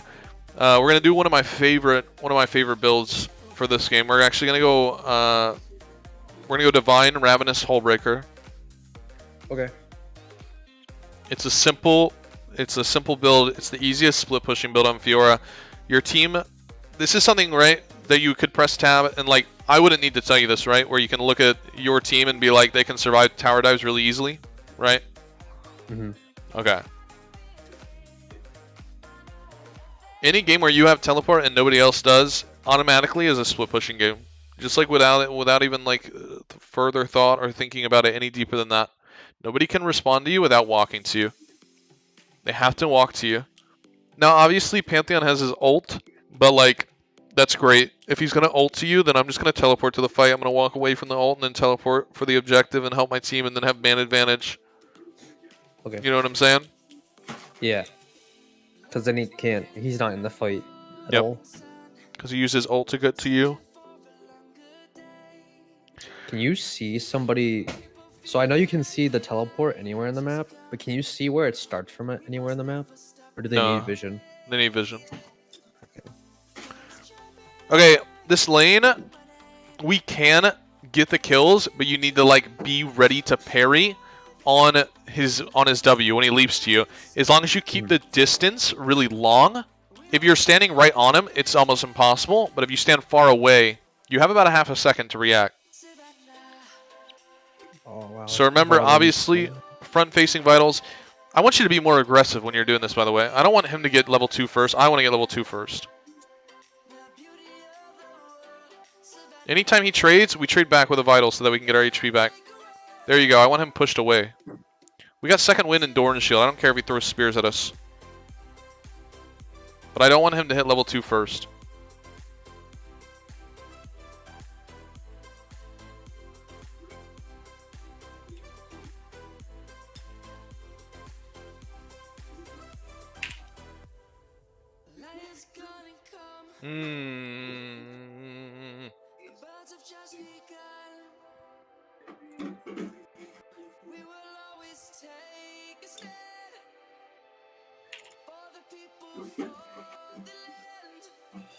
You're doing the same thing you did last game, though. Where our trade patterns are really bad. Get a refillable and come back to lane with teleport. What sums did he use? He used flash. There we go. Just want to ping it so that we can see it. Notice where Kindred is right now, too. So teleport gives us a big advantage here. He's low on... we're looking for that level 3, right? Yeah. We need to be postured up. I need 2 more minions.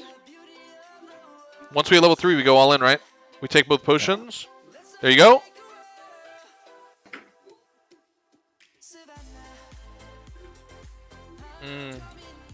Oh my god, No, man, I'm so bad, man. You're just panicking too much. We're going to salvage this, and we're going to take armor, cloth armor here.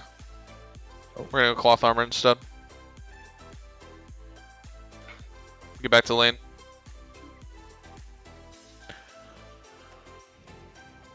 And you're never going to get better if you call yourself bad, by the way. I know, I'm just like, man, like I'm doing so bad. Who cares? Play's over. Wipe it. We move on now. You're fine.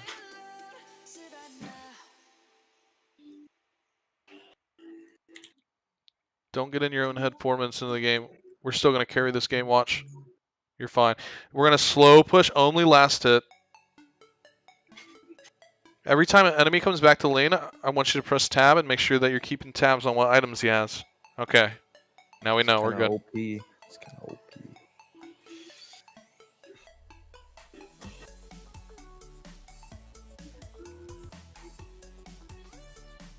That's what I like to see when you go for those front-facing vitals and you use your movement speed to back away, but give him just a little bit of that maximum wiggle room so that you can watch with your finger on the parry and be ready.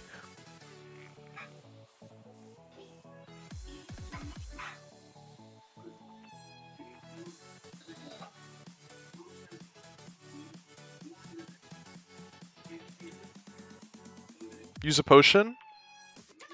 Don't let these front-facing vitals go to waste. There you go. You were watching. I saw that.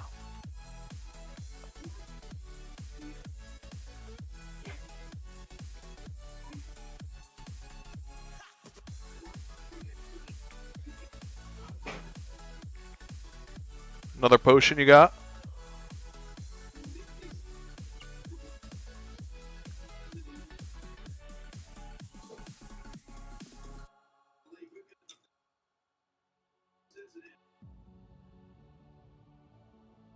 Our goal is to get 800. We want to get tabbies first.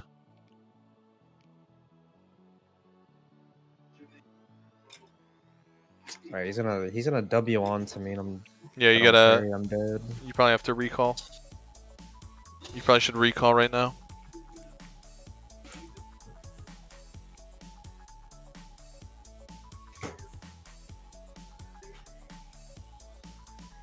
Get boots and ruby crystal.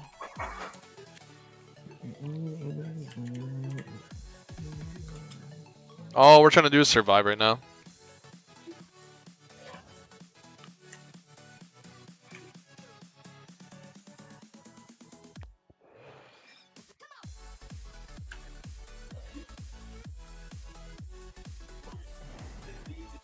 All we care about right now is literally just last hitting, just scaling back in the game. Make sure we're getting our CS.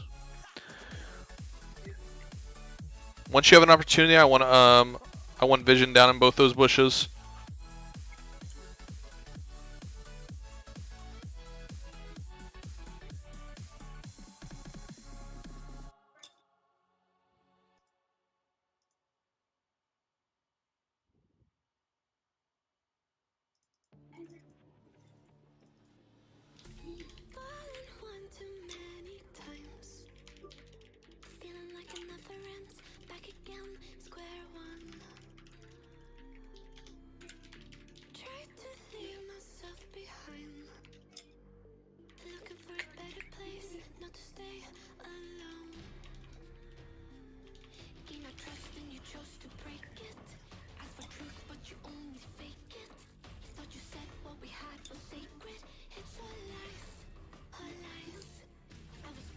So right now you have a pretty big wave. You're kind of safe if he does try to parry.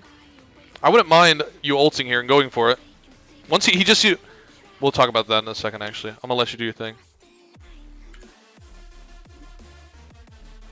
Okay. Pantheon's cooldowns, especially for his E and W, are pretty high. Like he can kind of like throw Q on repeat, get the next wave as well, and be ready. You're good right now. Make sure you're using your potions.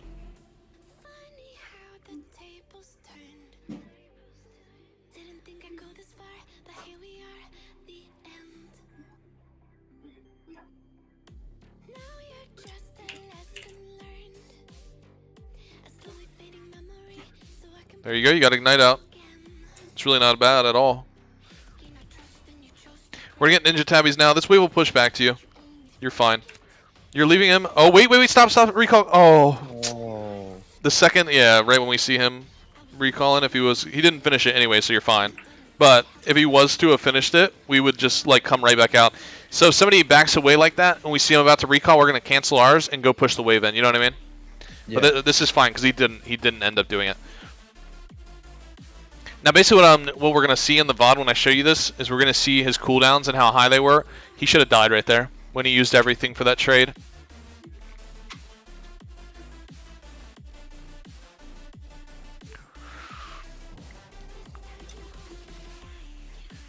Oh, that's so cringe. He did that. Don't hit these. Let these push back to you. We want to threaten him. Now, he has his ulti, and you have your teleport. Our game plan right now is get this wave in front of your rock next to your tower, so he has to come all the way back to you. We'll look to take a trade. Even if we lose it, we'll use our teleport to come back to lane and then have a lane advantage. So we just want this to freeze a little bit closer to tower than this, but this is okay for now. But we should probably cut down a few of them because it's going to be too hard to cut it if you have way too many, right? We need to kill like 3 of these. 1, 2, another 1, 3. All right, now we can start last hitting. This is where we want it to be. So we're going to let these kill, and then they're going to push up like 2 inches. And no, we don't want to. Okay, there we go. That's good. Now we're just last hitting. And when he comes back, you can go for any trade you want. Even if you lose the train, as long as you don't die, you can teleport back, and then you have lane advantage. So you are looking for a huge trade here. Don't let him shove this in the tower.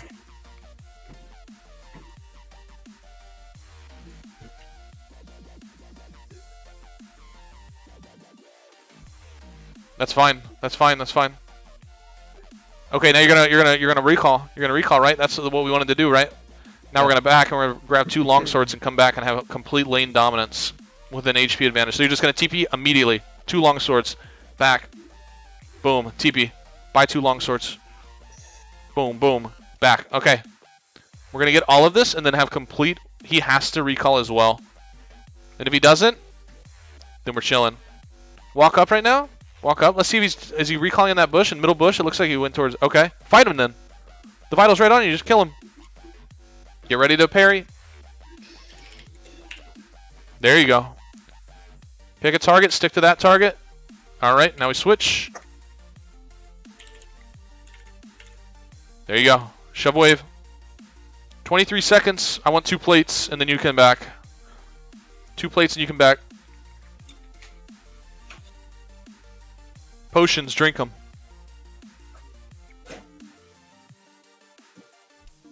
Parry this wave. If you miss minions, it's fine. No. way. Okay, we're just gonna back up this wave. Just back. I'm so cringe. Warhammer and Kendall Gym. This is obviously not ideal that we're going all these items instead of getting the Sheen first, but that's okay.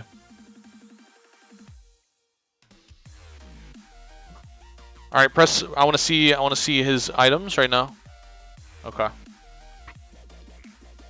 So I'm like at a disadvantage right now. Yes. But did you notice how you almost killed him even when you were like on your rock there? If he uses all of his abilities, he has nothing. You need to go in really quickly. If he goes stun E like that and he just has nothing left, just kill him. Okay.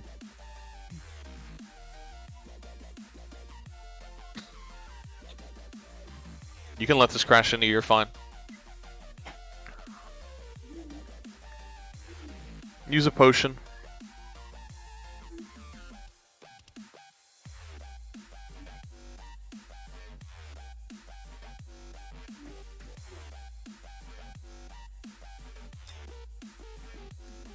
Push up. I need vision. I need vision in the river.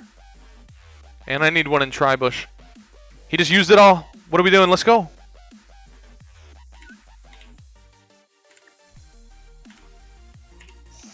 You're good. There you go. Yep. There you go. Once he uses it all, you're chilling.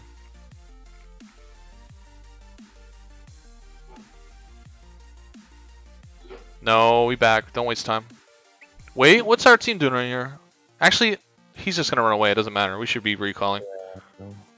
We can get our Sheen now. Hopefully they shove this wave for you. If not, I would posture off. I'd posture off break to see if we can just go mid. Maybe you're gonna catch mid here. Yeah, if they're staying there, you're just gonna push mid. They're gonna die, by the way. Okay, they got the kill. Cool. Chilling. Sejuani's mid. Let's catch mid and then we'll go top. Because she's going to shove mid, so.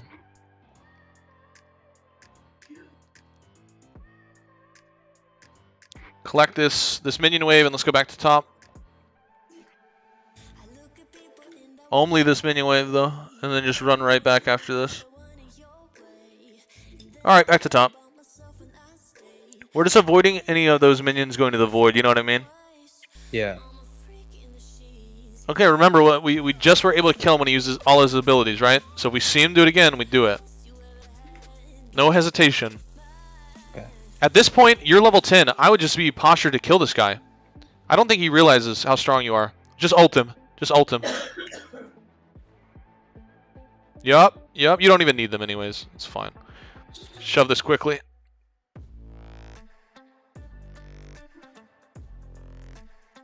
I'd say this game's going better than last game, no? A little bit. Still entered early, but... You've gone 1-0-4 since, so... You gotta be able to play from behind in League of Legends as well, right? Yeah, that's probably the most tilting. I want to ward down when you do. Whenever you're going down to hit like tower like this, you need to have vision somewhere. I want to see at least below you. I want to prioritize this next wave, not this tower. You're not getting anything out of this tower anymore.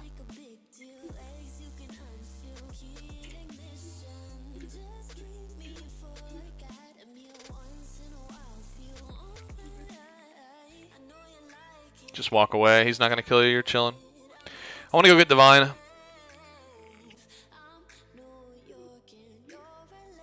Alright, let's go get Divine. Tower.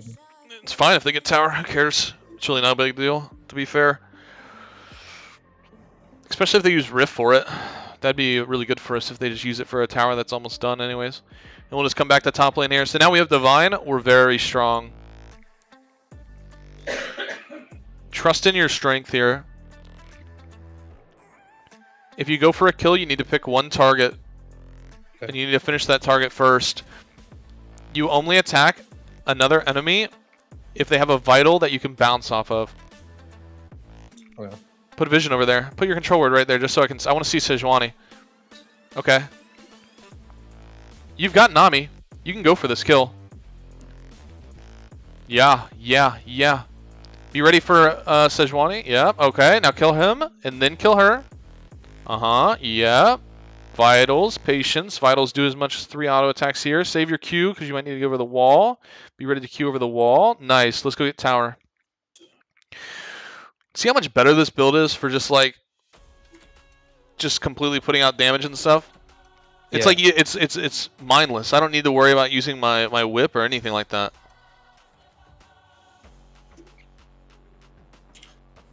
Now we become the split pushing monster. I want to get this tower. What's the dragon timer? 40. So your thought process is, I want to get this tower, I want to get next wave, I want to get my Tiamat, and then I want to teleport to the dragon to confirm that we get the dragon and help my team. I have enough time to do that, right? That's my thought process.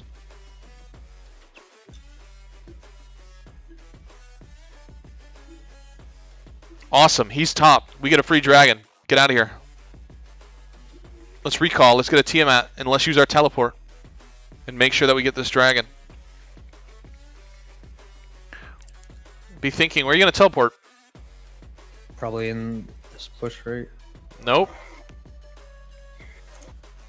Alright, let's get over the wall. Let's get these kills. Clean it up. Get him. Ult him. Vitals.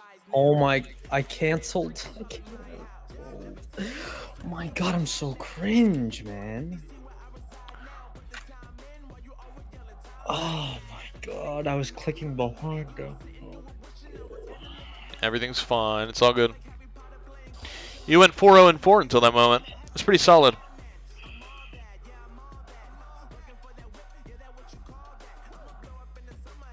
So for this game, I kind of want to do split pushing and taking out lines of defense one at a time. So I want to get like top tower, mid tower, bot tower. Basically do that. So I want to go top here when you spawn, and I want to finish this top tower, and then I want to recall, and I want to get bot tower. We beat Pantheon now in 1v1, so if he's there, we fight him. Obviously, we have to like still play smart. You know, we can't just like... we're still looking for our green lights, but our window is still pretty big for any kill opportunity. Press tab real quick. Yeah, you got a 2-level advantage now. We're just doing our thing. Let's go get this tower, and then we're going to try to get bot tower after we get this one.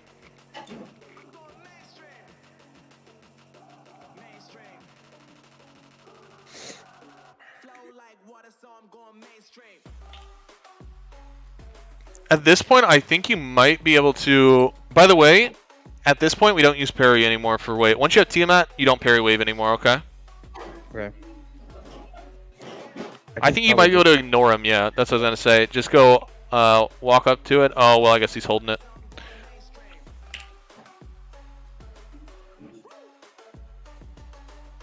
This guy's really bad, by the way. Alright, we're looking for Q vital pokes, because we're going to dive this guy. You're going to heal a lot with Divine, by the way, if you hit that vital. Like enough that I wouldn't care if you took a whole trade from him.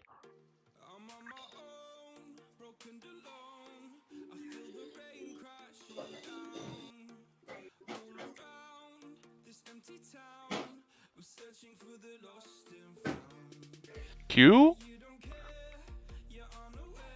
When he's doing that, make sure you're playing for the end of it, because you know it's going to end at a certain time, right?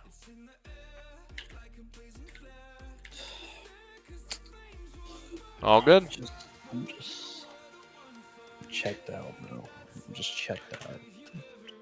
Did you have vision there? Because you have blue boards, right? Okay. Yeah. Seraphine's pushing bot, so we got pressure all over the map anyways. They might go for Baron. I would just ping question mark on Baron. Nope, we saw Kaisa. Never mind, they're not. They're ganking middle. I feel like people do not take advantage of man advantage from this, huh? And this elo to try and get like Baron. Which is actually really good for us. It gives us a lot of advantages. They're really chasing these kills all the way through our jungle. That's insane. Back to top, mindless. This is mindless split push gameplay. We're gonna make it work. We are going to get that ooh, they might be going for Baron here. They're gonna be low. You have flash up as well. This might be really good. Yeah, stay off vision and let's see if they're doing it. Because if they are, this is kind of troll. I think that you can actually stop this. Go check this. You don't need him to check it. No? Okay. Cool. So I really, really want to get top tower here because I have TP now and I want to be bot lane. I don't want to be top lane anymore.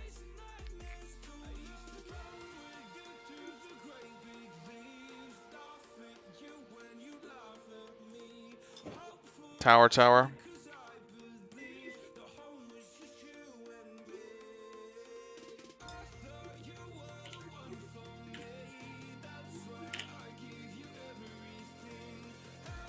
When he walks forward with that ability, he needs to die. That's what I'm trying to... Okay. Oof. Flash. You have flash, so you can hit next vital. There you go. Q. You got it. Oh, we didn't need to flash there. So when he uses his E like that and he just pushes forward, it's going to... Like, I'm looking for it to run out, and he's like way out of position. Do you know what I mean? When he's doing that. We're actually going to push this minion wave here. And then we're going to recall and go bot lane. They're actually 3 dead. Just keep pushing, actually. Because Sejuani's... The only thing I don't like is that Sejuani was bot. We saw Sejuani bot. Your team's responding, so you're good. Get this tower. Because it's objective bounty and it's huge. Tower and next wave here. We can see both. Your team's responding, so it should be okay. Hopefully they don't int.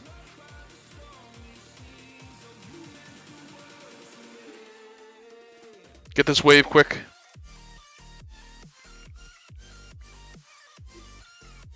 Just run. Just Q away. They're wasting so much time. This is beautiful.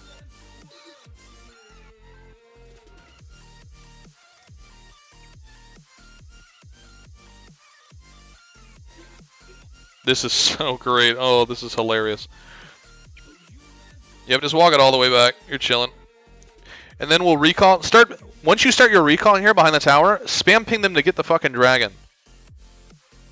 They just watched 2 people chase. Like, what is going on here? Hull breaker. Sell your potion and get that pickaxe. Go kill this Pantheon. He has no ulti, he has no way out. And I want you to blue ward on the Baron here. You see 2 on map. They got dragon. Your team is just... Then we can't control them, so we just move on past that. Keep running down on this. Put a blue ward on Baron here. Okay, wrap back. Get this wave. Wrap back to mid. I really want us to go bot lane now. You have teleport, so... Actually, go ahead and recall. Wait, what is this? Wait.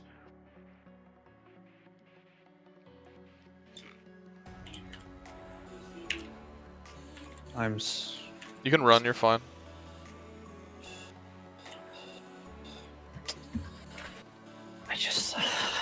I was Go ahead and... You're fine. We're not going to talk about... We're going to move on. We're going to sell a Dorn Shield and we're going to get Hullbreaker.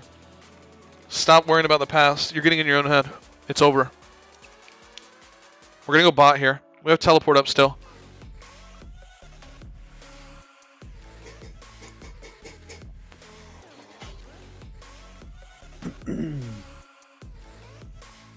And my team FF'd. Okay. Yeah, that's fun.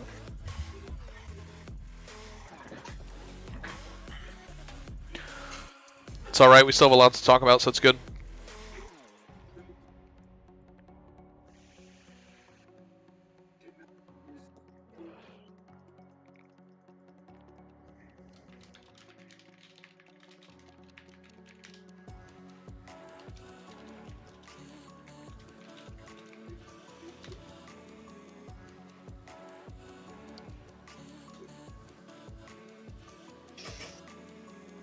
So really, that's just, the game was extremely, I mean, we probably would have won that game if we keep playing.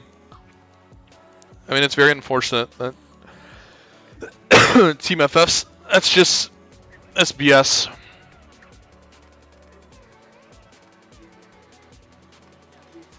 First and foremost, before we even go into this, do you always tilt yourself that hard? Always. Why? I don't know. What does that do for you? 'Cause helps me stay focused on what Does I it? should be doing better. Yeah. I think that it took away from your focus. Big time. I think when plays like that happen, it's cool for you to like understand what you did wrong, but not to tell yourself that you fucking suck or something like that. That's not gonna help you at all. You know what I mean? Like what's the next play? It's like, all right, I died. I got 30 seconds to think now. I got 30 seconds to think about what I'm going to do when I come up and how I'm going to react to this and what my next play is. You know what I mean? It's not like 30 seconds of me telling myself I fucking suck. That's not going to help. You know? I mean, yeah, it's just not, but I don't know. I think that's something that, I mean, I can't help you like change that, but I really think that a mindset difference would be really good. I think you're doing fine. It's not even like you played that game poorly. Yeah, I'm pretty sure if I'm to look at this op.gg, I bet this is going to say that you're ace. And yeah, you're ace. Most damage on your team, most damage taken. Most valuable player by a long shot. Actually, you did the third best in the entire game. This game was fine. Now, obviously, there's things that we can look at and improve on. But just because we die or make a misplay, like that's all a part of it. It's all a part of it. It's all a part of getting better, man.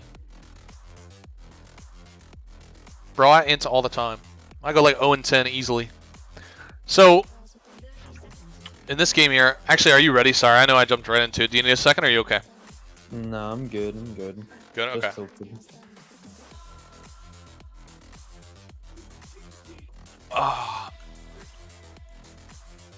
I cannot deny that these NCS, these non-copyright music, they fucking suck.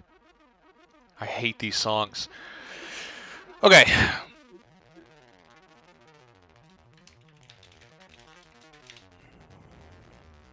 There was a lot of potential in this game, you know that, right?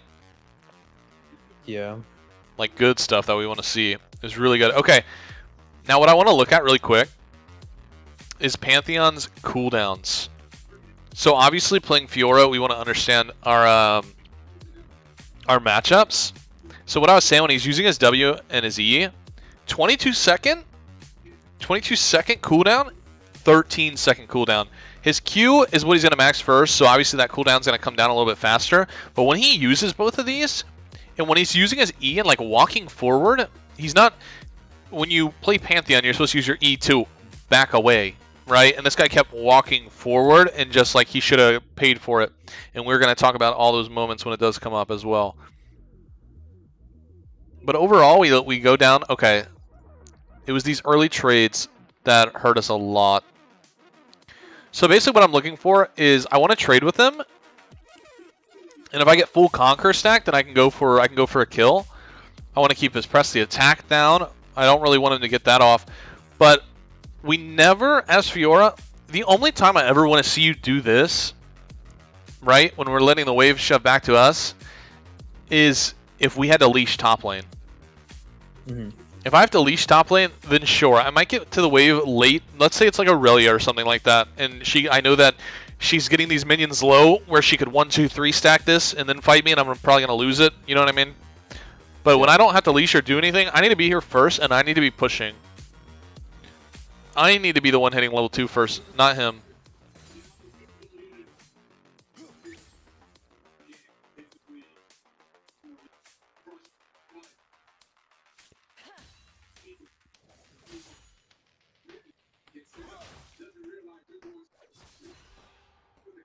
Also, I'm a really big fan of playing the bushes in like lanes like this. Like getting a minion, going back into the bush, only coming out of the bush to take like a Q vital trade or like a Q to get the minion. So it was like stuff like this, right? Where we're just like not following. We're just kind of like not trading back at all. We're kind of just like letting him whoop our ass when we don't need to be. So right here he uses W and Q, right? 5 seconds, 12 seconds on cooldown. We have W and Q. Why can't I just like Q forward and get like the vital and auto and then W this guy and then walk away? Do you know what I'm saying? Yeah. Instead of just taking it and then going back to lane, I can at least hit this Vital, get another auto attack off, and then W, and then walk away, all before he even has his Q back up to throw at me. And then I can go back and get this minion. Right? And then I can get some health from my potions. I got my second win working for me right now. Like, and my Doran shield. But I can't just let him trade with me without trading back. Mm-hmm.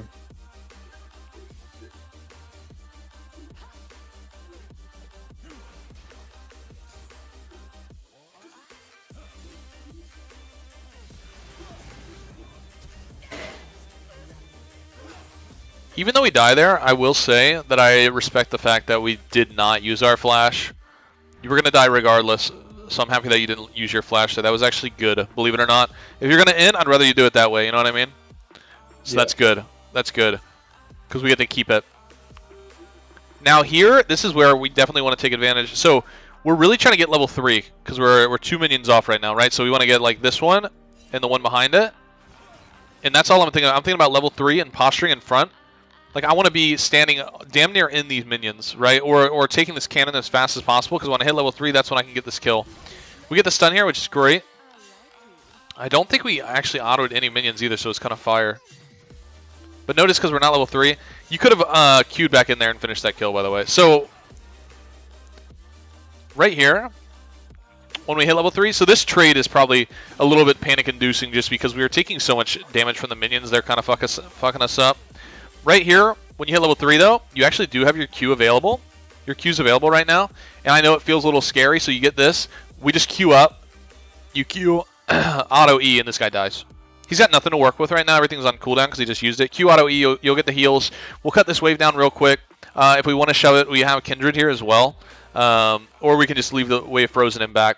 But instantly, when we hit level 3, we need to have our finger on that shift key, get used to leveling up really quickly, and then Q forward and just kill him.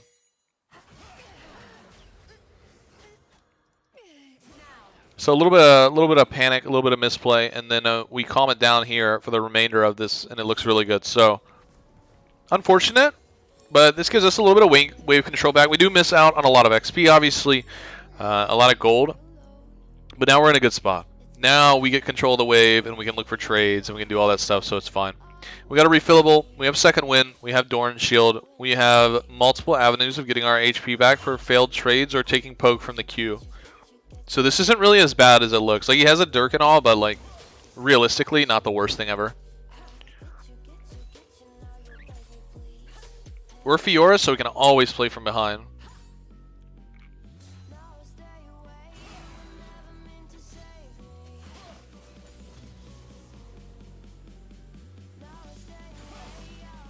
One thing I really want to see more often is like any front-facing Vital, you really got to trade it. You really got to take the Q and auto for it. Your Q auto is going to be better than anything it can do. Like, so let's say, and when he does try to trade back, if you go for Q auto trade like that, if he was to use all of his abilities, whatever, then he just dies for it. You know what I mean? I don't really know what you mean because I was scared to do it. So like, to trade it and like have him all in me, because you were saying his cooldowns were long, but I still didn't know like to what extent.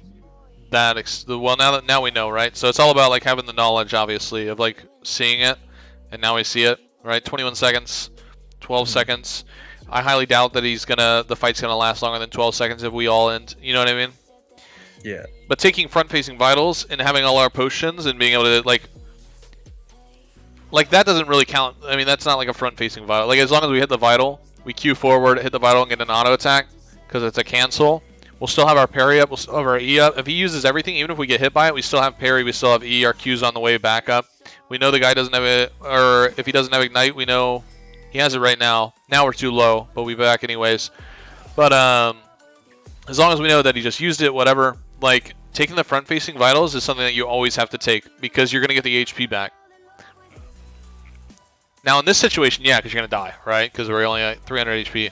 But if we're always taking front-facing vital trades, that's what we want to do. And I mean, you're getting used to the playstyle of playing with Divine too, because that's kind of all that you do with Divine, is that you're trying to always trade vitals.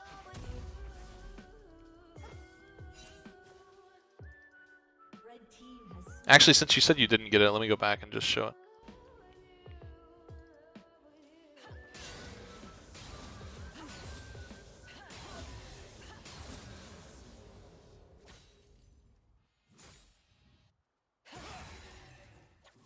So obviously that vital's not in a place that we can get it, right?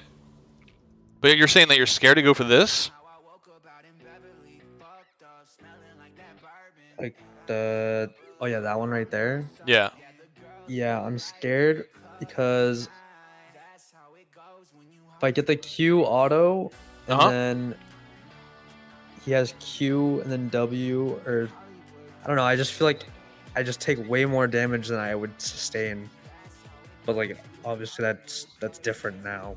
Because like his cooldowns are long, like now I know they're way longer. But if he uses everything, then he's got yeah, so I get what you're saying. Okay. So if you take this Q trade and he does decide to use everything, you're probably just gonna get the kill. You have a bunch of minions that are like covering you too. And like that's the kind of mistakes that we're looking for. Like Pantheon can't really like Pantheon's best bet is to continue trading with you with his Q and like poking you down over time. That's what he wants to do. Pantheon doesn't really want to like go all in on you like that unless he's got like his Eclipse done or something like that. Now obviously if he has like Eclipse here or something, then yeah, I can see like that's probably not a trade we want to take. But in this situation where we're both level 5, I mean like you have all these minions on you, you still have another potion to use, you have second wind, you have Door and Shield going.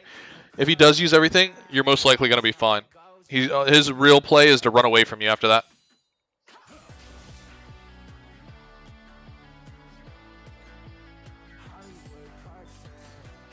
So those were the trades that I was more looking for.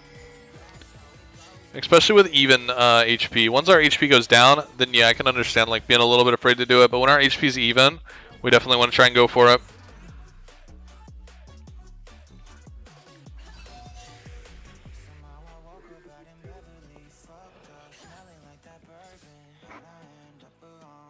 This is good.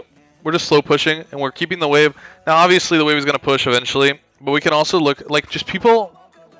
We really got to take advantage of enemy mistakes, right? Now that we have ulti, we're way strong. We're actually stronger than him with ulti. If he makes a mistake and uses everything, we can just go all in. Like I kid you not, if he walks up that close to me, I'm just going for it. Like if he walks that close to me and I'm level 6, I'm really just going for it. I'm popping both potions and just going all in. I kid you not. And I'll probably get the kill. And if I don't get the kill, imagine you don't get the kill. Imagine you just finish your ulti and this guy runs on their tower and then you get to stand on your ulti for 5 seconds and get 5 seconds worth of healing from this. And then with Kindred being topside as well, we've got the information that he's here. And I'm pretty sure we're going to see Sejuani in a second because I think she ganks bot. We can set up for a dive now. You know what I mean? Yeah. You don't necessarily always have to use your ulti to get a kill. You can use your ulti as just a nice trading tool or to push somebody under the tower. Especially when we're building up a wave like this. If we're able to kill him under tower or even force him to back, then that's a huge win, right? Because he's going to miss out on all of this. It's all, in top lane, it's literally just a game of inches, right? We're like trying to get any advantage that we can get. Essentially, quote unquote, we're on an island. It's a 1v1. Now, obviously, there's jungle pressure and support pressure, whatever, mid lane pressure. But our only goal is really to be able to beat this guy consistently. And now, if he loses all these minions, that's so massive for us. Now, let's say we're camping this guy and we dive him 3 times with this many minions. The guy's out of the game. You know what I mean? So it's this constant back and forth of us trying to win these little trades, and they're huge. Like that front-facing vital as well. So right here, I'm ready for this is what I was talking about. So once he uses E, look at this. He used everything. And you still have so much HP. I want to be prepared for this Aegis assault to end and be queuing up to hit the top vital to create a 5 vital ulti and just go for it. Make him blow his flash, make him do something. Get him stuck under the tower with no HP while my Kindred is right here ready to go for this dive. Right here, I want to see a Q up. Q up, ult. And then ult. You did the Q up. And you did the Q up perfect. You did it right when it finished. And then we could have just ulted. But when we hesitate, we miss out. And we still got this guy under half. We still got his flash out. But we could have got more damage out and set up a dive, right? Yeah. Because then while he's back, if I do it sooner, then I'm hitting the wave and getting it under. Yep. But notice how he just used this whole combo there and you won that trade hard. You know what I mean? Yeah.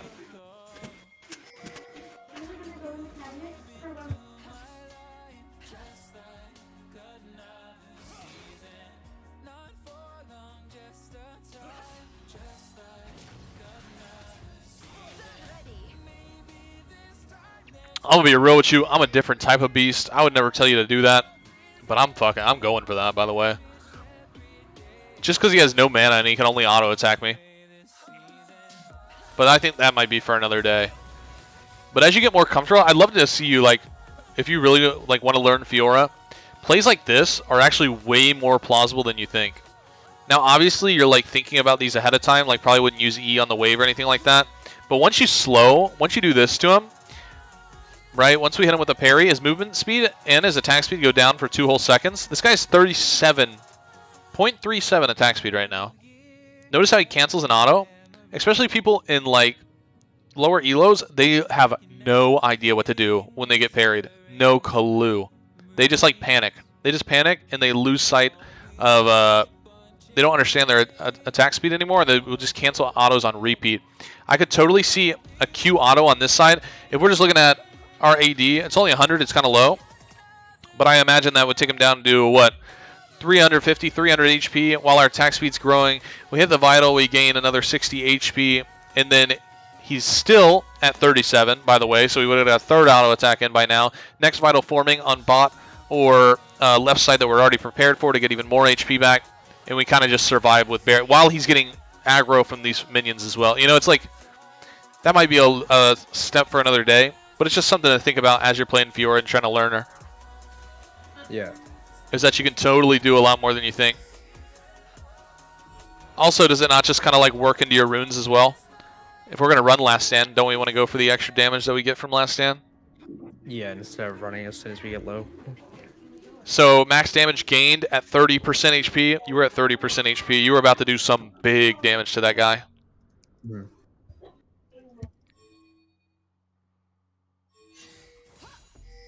In this situation where we played this was a really good macro play, right? This is what we did. We let it come back to us. We let him recall, and we reset, and then we put the wave right where we want it, no? This was really good. We needed to kill some minions, which we did. Now notice where this wave is. This is perfect, right? This is exactly where we want it. 4 casters alive, we just lasted now. This guy's forced to walk back up to us.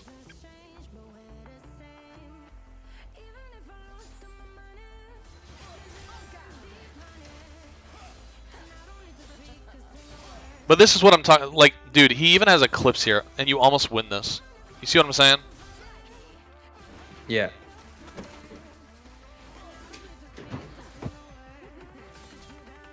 Like, we really almost win this. That's crazy. He has a full Eclipse. You have a Ruby Crystal. Fiora is so much stronger than you think. So I like, this is always a play that you can do against Ignite people, by the way. If enemy's running Ignite and you're running TP, you can always get away with this. You can go for a crazy trade, like, and only survive with like 200, 300 HP. Even if you know you can't get the kill, you can at least cut down his HP by like half or something like that, and just use your TP. Like, summoners are meant to be used, right? And they're not meant to be held on to anyways. Like, using this, it might feel like, why am I using this when it's got, you know, a 5 or 6 minute cooldown? You're not going to fucking use it until after 14 minutes anyways, because it's not unleashed. You might as well use it as a way to get an advantage in your lane. You know what I mean?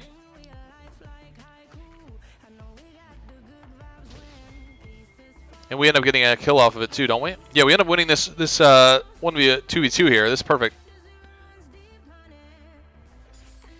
Now we see... Hold on, I'm going to sneeze, I think. Oh my god.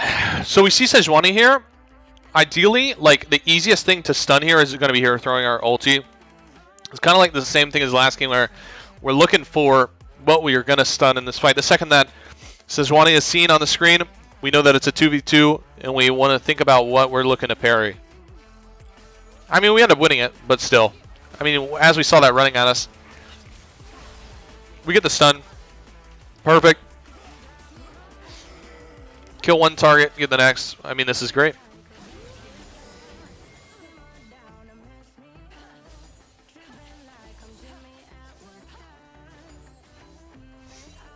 We get this, we get out. That's good.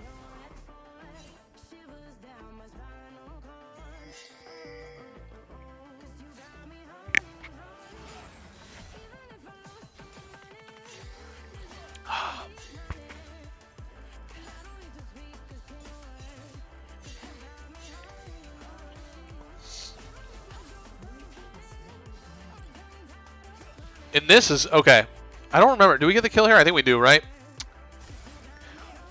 This type of play. So what's the I don't know. one they have? This type of play, when he uses everything again, right? He just jumps out at us. We don't hesitate. We're ready. The fact that he did that just means it's a free kill. We just ult him instantly, and we end up getting. Yeah, we do end up getting a kill here. It was perfect. Now, obviously, I would just like there to be no risk of him getting away. You know what I mean? Like, and just like go for it, understanding the matchup a little bit better, and just going for it. Which we're talking about and we're learning, which is great. Good flash, dodge the fish. Like, this part of the game was good, right? Okay. We get his ulti out, they get a kill, we go mid, we catch mid wave, great, and now we go back to top lane, great, right? And at this point, which I think you just do it, this really is what I want to see, is just like going all in here when we have this big of an advantage. I want to just see us fight this guy, just go for the kill, which we do, which is perfect. Good 4 vitals there. Shove. See, notice how the last 4 minutes we've been playing it really well, right? Yeah. So there's still some good in this game. There's a lot of potential here that we can work with. This was a good game in my opinion. I thought that we did fine. I mean, we died 2 times, but it's like something you can look back on and just be able to like fix it pretty easily.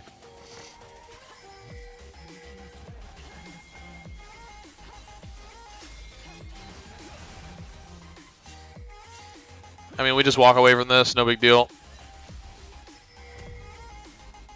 We have Divine now. Now with Divine, we are very strong, which once again, this was great, right? This is 2v2 that we win for it right away. That's all we really have to do. I like that you got the Rift Herald first, actually. I just wish for the ulti, I really want to see the ultis a little bit sooner, though.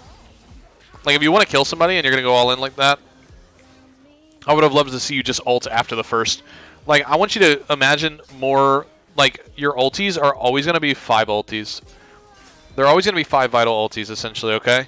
So it's like, when we go in here, the first vital we hit, we ult it. So you get this, and then you Q, and then you should ult right there. So that your next auto attack is another vital. And I want to hit as many vitals as possible, just in case somebody like Sejuani does show up, because we saw her, and then we get more heals. The more vitals we hit, the more heals we get. This was great. Another kill for us. Massive.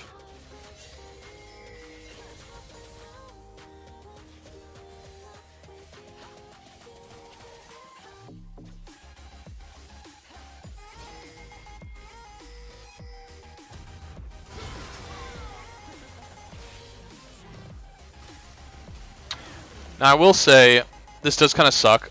I really wanted us to TP here, for one, instead of in there. I think this TP would have been better. You see my cursor? No. Yeah, I'm I good, see it. thank you. Okay. I think this TP would have been better. Now, regardless, we still got where we needed to be, like, when we got there. But, wait, where did it go? Oh, I think I pressed the back button.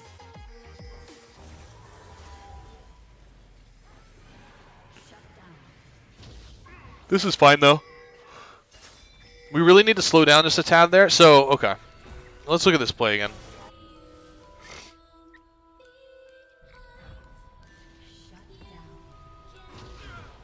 So, if we slow down and make sure that we hit this vital first, and just take the second, like the half second to walk underneath him to make sure we hit this vital, he'll just die and we don't have to worry about him staying alive. So we have to get him again. And then we can get this guy. So, remember, when we ult him, we used our parry, which is great. But I know that you said you canceled, so that does kind of suck. But that's all we really needed to do. If we would have autoed him again there, we would have been chill. We would have got a little bit more heals, gave us a little bit more time. We probably would have been fine. Yeah, I don't even think I even started it. I think I like clicked on him and then clicked right behind him, like because I just panicked. Just more panicking. But I would have loved to see an ulti just immediately anyways, even if it wasn't the target you were going for. I would have loved to see it. So, like, imagine we slow it down just a tad. Like, another thing, too, since we did TP there, we have to use a Q over the wall, which gives us max cooldown Q, which kind of sucks. You know what I mean? Because now we don't have our Q. But if we just walk up, we hit this, I would have loved to see us ult her the second that she's in range. Q ult. Like, she can get ulted right now. She's in range. I want to get that movement speed early. You know what I mean? Yeah.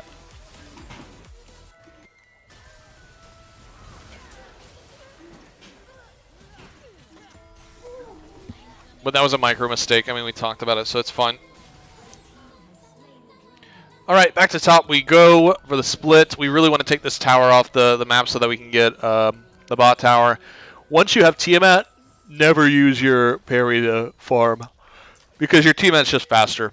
We want to kind of like group them all together so your Tiamat is hitting all 6. Also, when you're trying to shove, I actually want to show you something really quick.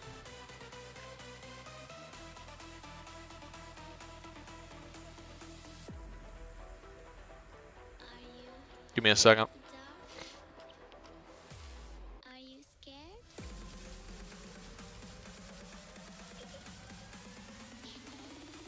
I am you.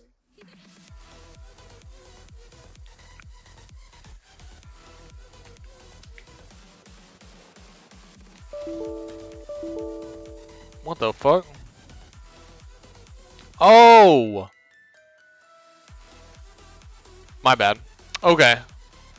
I'm trying to open up a training tool while watching that. My bad. Okay. I understand now why there was a mistake. I want to show you something about pushing that makes it a little bit faster when you have Tiamat.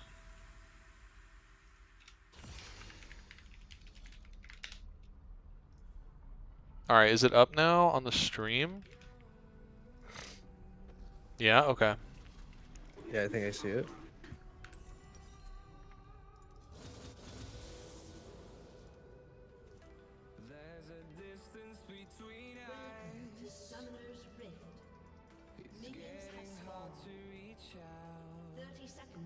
All I really care about is this. So, ideally, if you really want to, like, push faster, when you have Tiamat, you're always going for the minions behind first. Let me see if this will, like, set up for us. Like, we're not really worried about these melees in front because our minions are going to do damage to them. To push faster, we actually want to push the ones in the back first, and then we'll use our Q to come back if one's low and do that. But if we kill these faster, or kill the back ones faster, our minions are allowed to do as much damage as possible to that front wave. Do you know what I mean? So when we're really trying to push, we're leaving the melees to get autoed here, and we're going to the ones that are easy for us to kill, which are the ones in the back. So I want to get these, and then I'll Q back to hit these minions as they're getting low. So, but when I'm really trying to split or like push fast, I'm gonna have to give up maybe a melee or two so that I can get these, because these are way easier to kill. You know what I mean? I'm able to just auto attack these, and they're done for.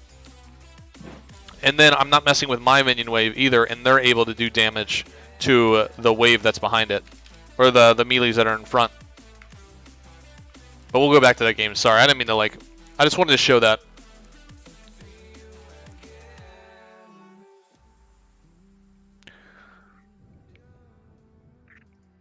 Okay, let me go back. Sorry, it's gonna be black screen for a second while I get here. Wait, where'd you go? Oh, are you offline now? Okay, hold on. Yeah, I'm on Do Not Disturb. No, you're good.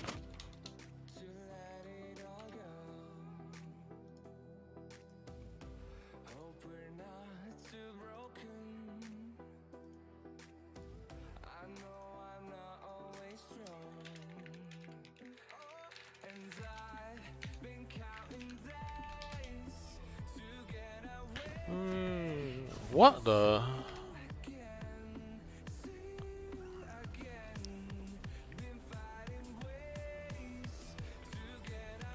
So I think we were... Yeah, okay. Dun, dun, dun, dun, dun, dun, dun, dun, dun.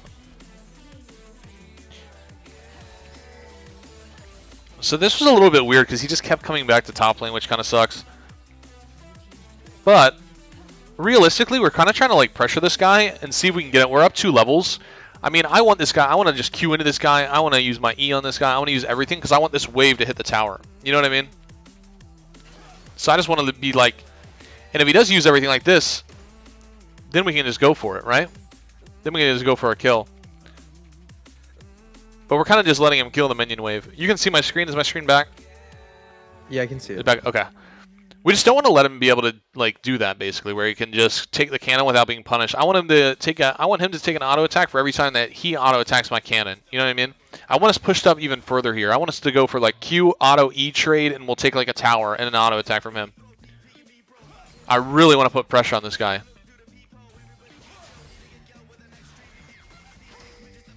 Right here should have been the same thing. Now I understand that these guys were both coming, but if we do get a fast 4, if we get all 4 vitals, he dies there. So he did it again with his E where he pushes forward. And you did it before where you queued really well up top. So right here, I am ready for this to end and for me to go counter or clockwise on the vitals. I want to hit a 5 vital, so I want to Q, hit this, ult, auto, and then hit the next one. That's the easiest to defend, which is this one, and then the bottom one, and then come back around. Just because he walked forward like that. Now, obviously, these guys are here, so it might lead to us dying, but at least we'll get a kill to go with it. Do you know what I mean? Yeah. Instead of just dying for nothing.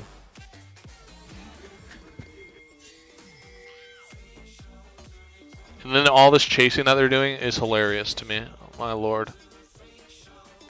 Okay. We went back to top, which is fine. Just because we don't have... we could have gone bot lane. It's just Pantheon just kept going top. It was kind of annoying. We could have honestly just gone bot at this point because this guy just kept showing up. But I'm really assuming that eventually he won't. By the way, notice how much better this trade is here. This is when you just went in and went for it. Once again, he uses his E and walks forward. I would have loved to see us just ult and go for it once he has used all his cooldowns again. But this trade was way better. You were aggressive. You used everything on him. Now I use W. Now I use E, walk forward. I want to Q to the top vital and finish it with an ulti, right? And he would die.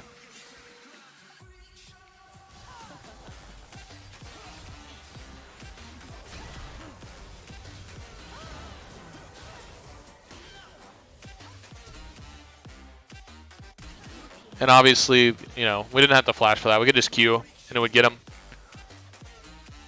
Your Q was back up for that, by the way. But I think you know that. Yeah.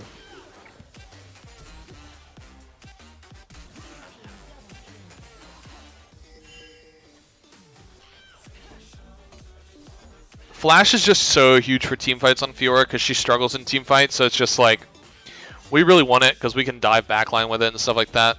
So this is one of those things, you know, I think I say this on stream a lot, and I say this like just in general, and people talk about doing the fast 4 on Fiora and whatever and using the flash, and I really think it's pointless.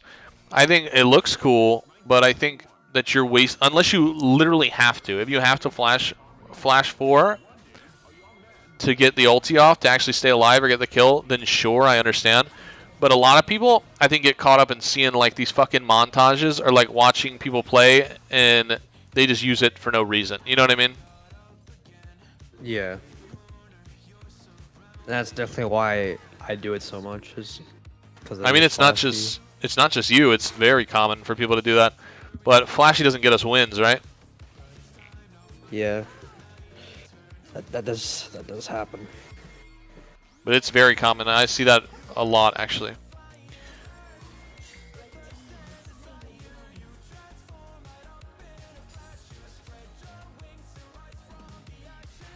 So, I kid you not, I would have loved to see you chase this guy, actually, just because I think you could catch him.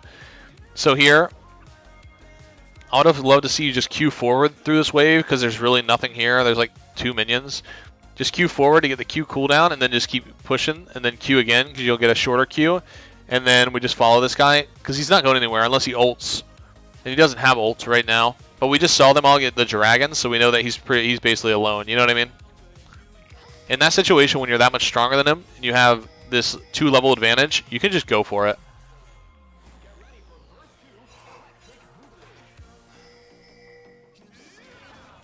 Now, obviously, this play sucks a little bit. You know, we just didn't use our parry when we should have. Ideally, the better way to walk. If you didn't want to fight that, you should have gone this way. You're going to be safer this way, getting to the wall, than you are going to be running into the jungle and coming back to them, right? Because this leads closer to them, and this leads away. You know what I mean? Yeah. Because they cut me off if I go down. Yep.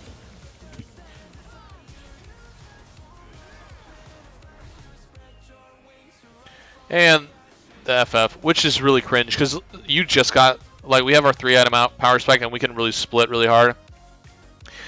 I don't know if typing would have fucking helped or anything like that, or telling them, yo, we got this. A lot of people don't listen. I don't really respond to chat anyways.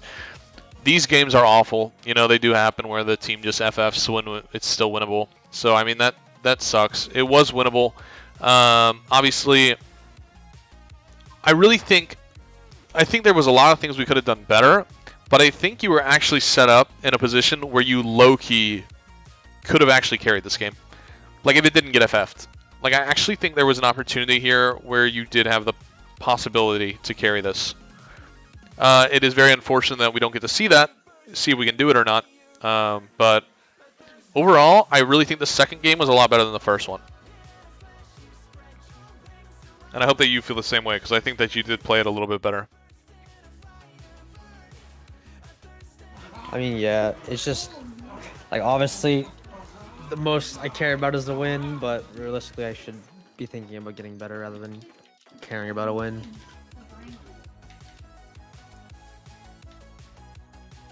Well, I saw improvement just from that one game to the next. So, I'm going to take a piss real quick, think of questions if you have any, and if you don't, you know, you can always ask me a question. Like, the way my coaching sessions work, like, if you think of something, you know, a few days afterwards, you can totally shoot me a message, and I'm going to respond to it, and I'm going to answer your question. You know what I mean? Because sometimes it's hard to think about it in the moment. I am going to go take a piss, get some more water, and then I'm going to start typing up these 5 things that I think that you need to work on the most. And then, obviously, I know that you play League, so I want to see that improvement over the next, like, 7-10 days, and then I'll check back in with you. You know what I mean? Yeah. I'm gonna use the bathroom too. Okay, cool. 2 minutes. Alright.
bloodshot red. Damn, I wanna see the sunshine. It's getting to my head. One look in the mirror, don't like what I find. I know that somewhere in there there's a good guy, but he runs away at midnight. I'm sorry that I stole your car. Ain't got those tattoos on my arms that don't mean shit to me. Maybe you should pull the alarm. All right. Are you back, sir? Yeah, I'm back.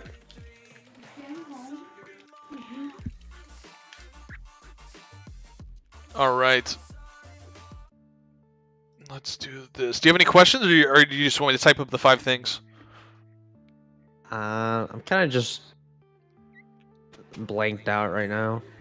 I'll You're probably come after I watch the session over again. You're good.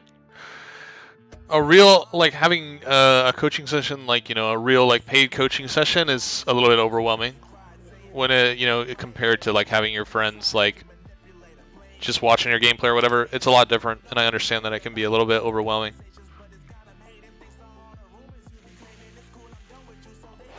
I'm going to start typing. We're going into type mode.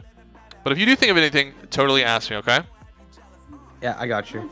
All right. I'm going to go silent for a second, turn up the music here, and start typing.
Yeah, my life is lovely now, I'm focused on me. You said you were about to die, I guess the car is on E. But see, I ain't even tripping, cause I just chose to believe that somebody gon' come around and give me just what I need.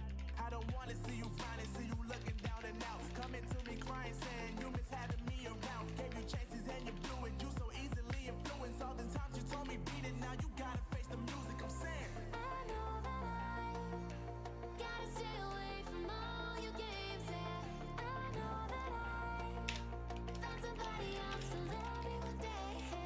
You'll realize the grass ain't greener on the other side. No, you did me dirty for the last time, so now I gotta say goodbye.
Oh man, that was a...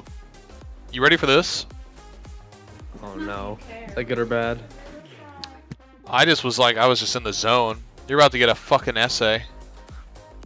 Bet. I appreciate that. Look at that.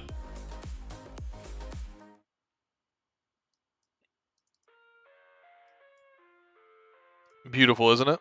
Oh my god. The dogs are excited as well, huh? Yeah.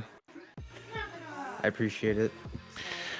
Well, do you have anything that you would like to say in closing, my friend?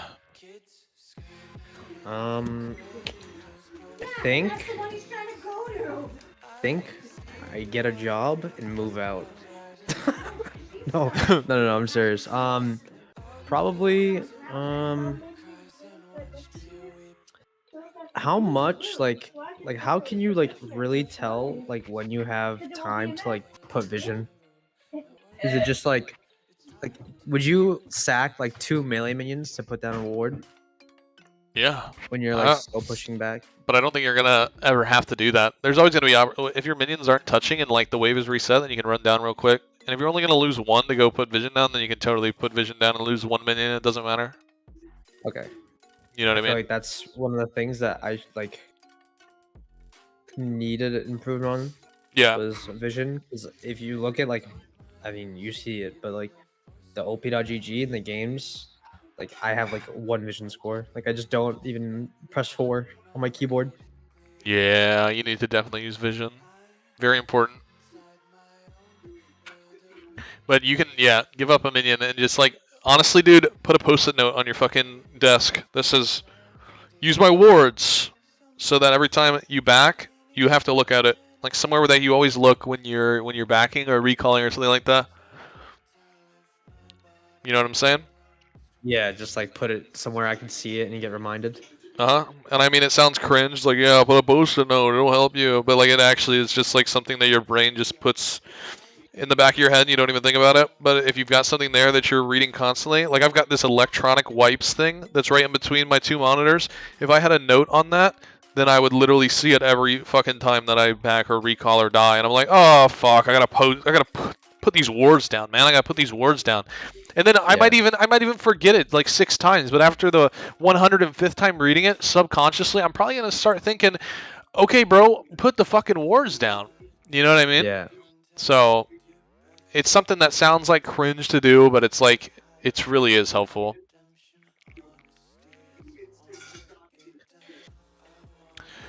But anything else for me? Not really. Actually, can I ask a stream question? A streaming question? No. Like a question about your stream. Yeah. Are we going rank 1 this year or what? No, I doubt it. You don't think so? No, I just want to improve truly and just improve my gameplay, become a better solo laner, like mid and top laner, improve my content, be a better coach. Those are really my goals for next year. I'm getting older, man. I think I'm kind of like past. I think that I can beat my goals and like beat my peak and stuff like that. I do think I can do that. But you know, being rank 1 or challenger like isn't really in the cards for me. I see. I'm going against players that have like 6 years more experience than me that have been playing the game since, you know, season 1. I started at the end of season 6. And besides, dude, I get a lot more dopamine and value from helping others than I really care too much about my rank. I mean, like, I'm fucking like D3 right now on this account, and it's like, who cares? Whatever. Doesn't really bother me. But I mean, I'm gonna do my mid lane challenge.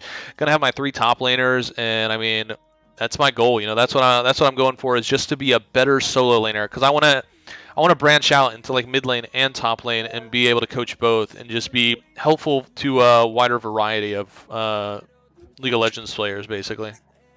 Yeah, that's sick. Do you plan on streaming tomorrow? Yeah, I'm about to go watch the Bengals game. It's about to be halftime. I'm gonna head over to that bar real quick, put on a sweatshirt. Hopefully they can come back. They're down 0 to 16, but we'll see. All right. Well, I appreciate you taking your time and coaching. Absolutely, brother. It was a pleasure. I wish you the best of luck in your climb, and keep me updated, okay? Yeah, I got you. All right. Peace out, PeepoDoorSlam. Have a good one. You as well, buddy. All right, guys.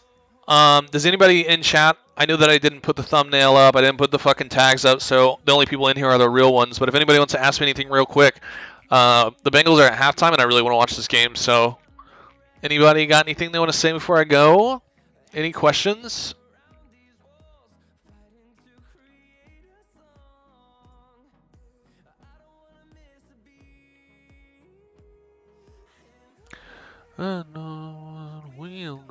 Go watch football? All right. Hey, listen, I appreciate you guys being here. Love you guys. I appreciate you. Thank you so much. I will be live on Twitch tomorrow. I think we only have like 1 coaching session next week. If I only have 1 coaching session next week, then I will stream the PMA tournament on Christmas Eve on YouTube, okay? I'll do a special for you guys. So, hope you guys have a wonderful day. I'm going to go watch the Bengals and hope that they make a comeback. I'm probably going to go play pool tonight. Go have some drinks, play some pool, watch some football. That's probably what I'm doing tonight. I took the weekend off from playing league. We did the 2 coaching sessions. Sorry that I haven't been active this. I haven't been as active as I usually am this month, and I apologize for that. You can expect 2023 for us to fucking blow up. I'm still learning the YouTube shit, so it's just been adding on like a whole new. What's the word? It's just adding on the YouTube streaming has just been a little bit. Has been slightly overwhelming for me. It's just been a little bit difficult because I'm just trying to get the swing of it, get the hang of it while mixing up 2 different platforms. So I'm doing my best, and I just want to say I appreciate all you guys who show up and you guys who watch my videos, and you guys who support me. I really, really fucking love you guys for real. And I'm sorry that I've been so inactive this month on Twitch. I know I'm probably like 40 hours less than I should be. So I love you guys. I appreciate you guys so much. I hope you guys have a wonderful, wonderful Sunday, and I will see you tomorrow on Twitch. Okay? Peace out. I love you, and I will see you guys on Monday. Yeah, on Monday on Twitch. So, bye bye. Have a good Sunday, guys. I'll see you soon.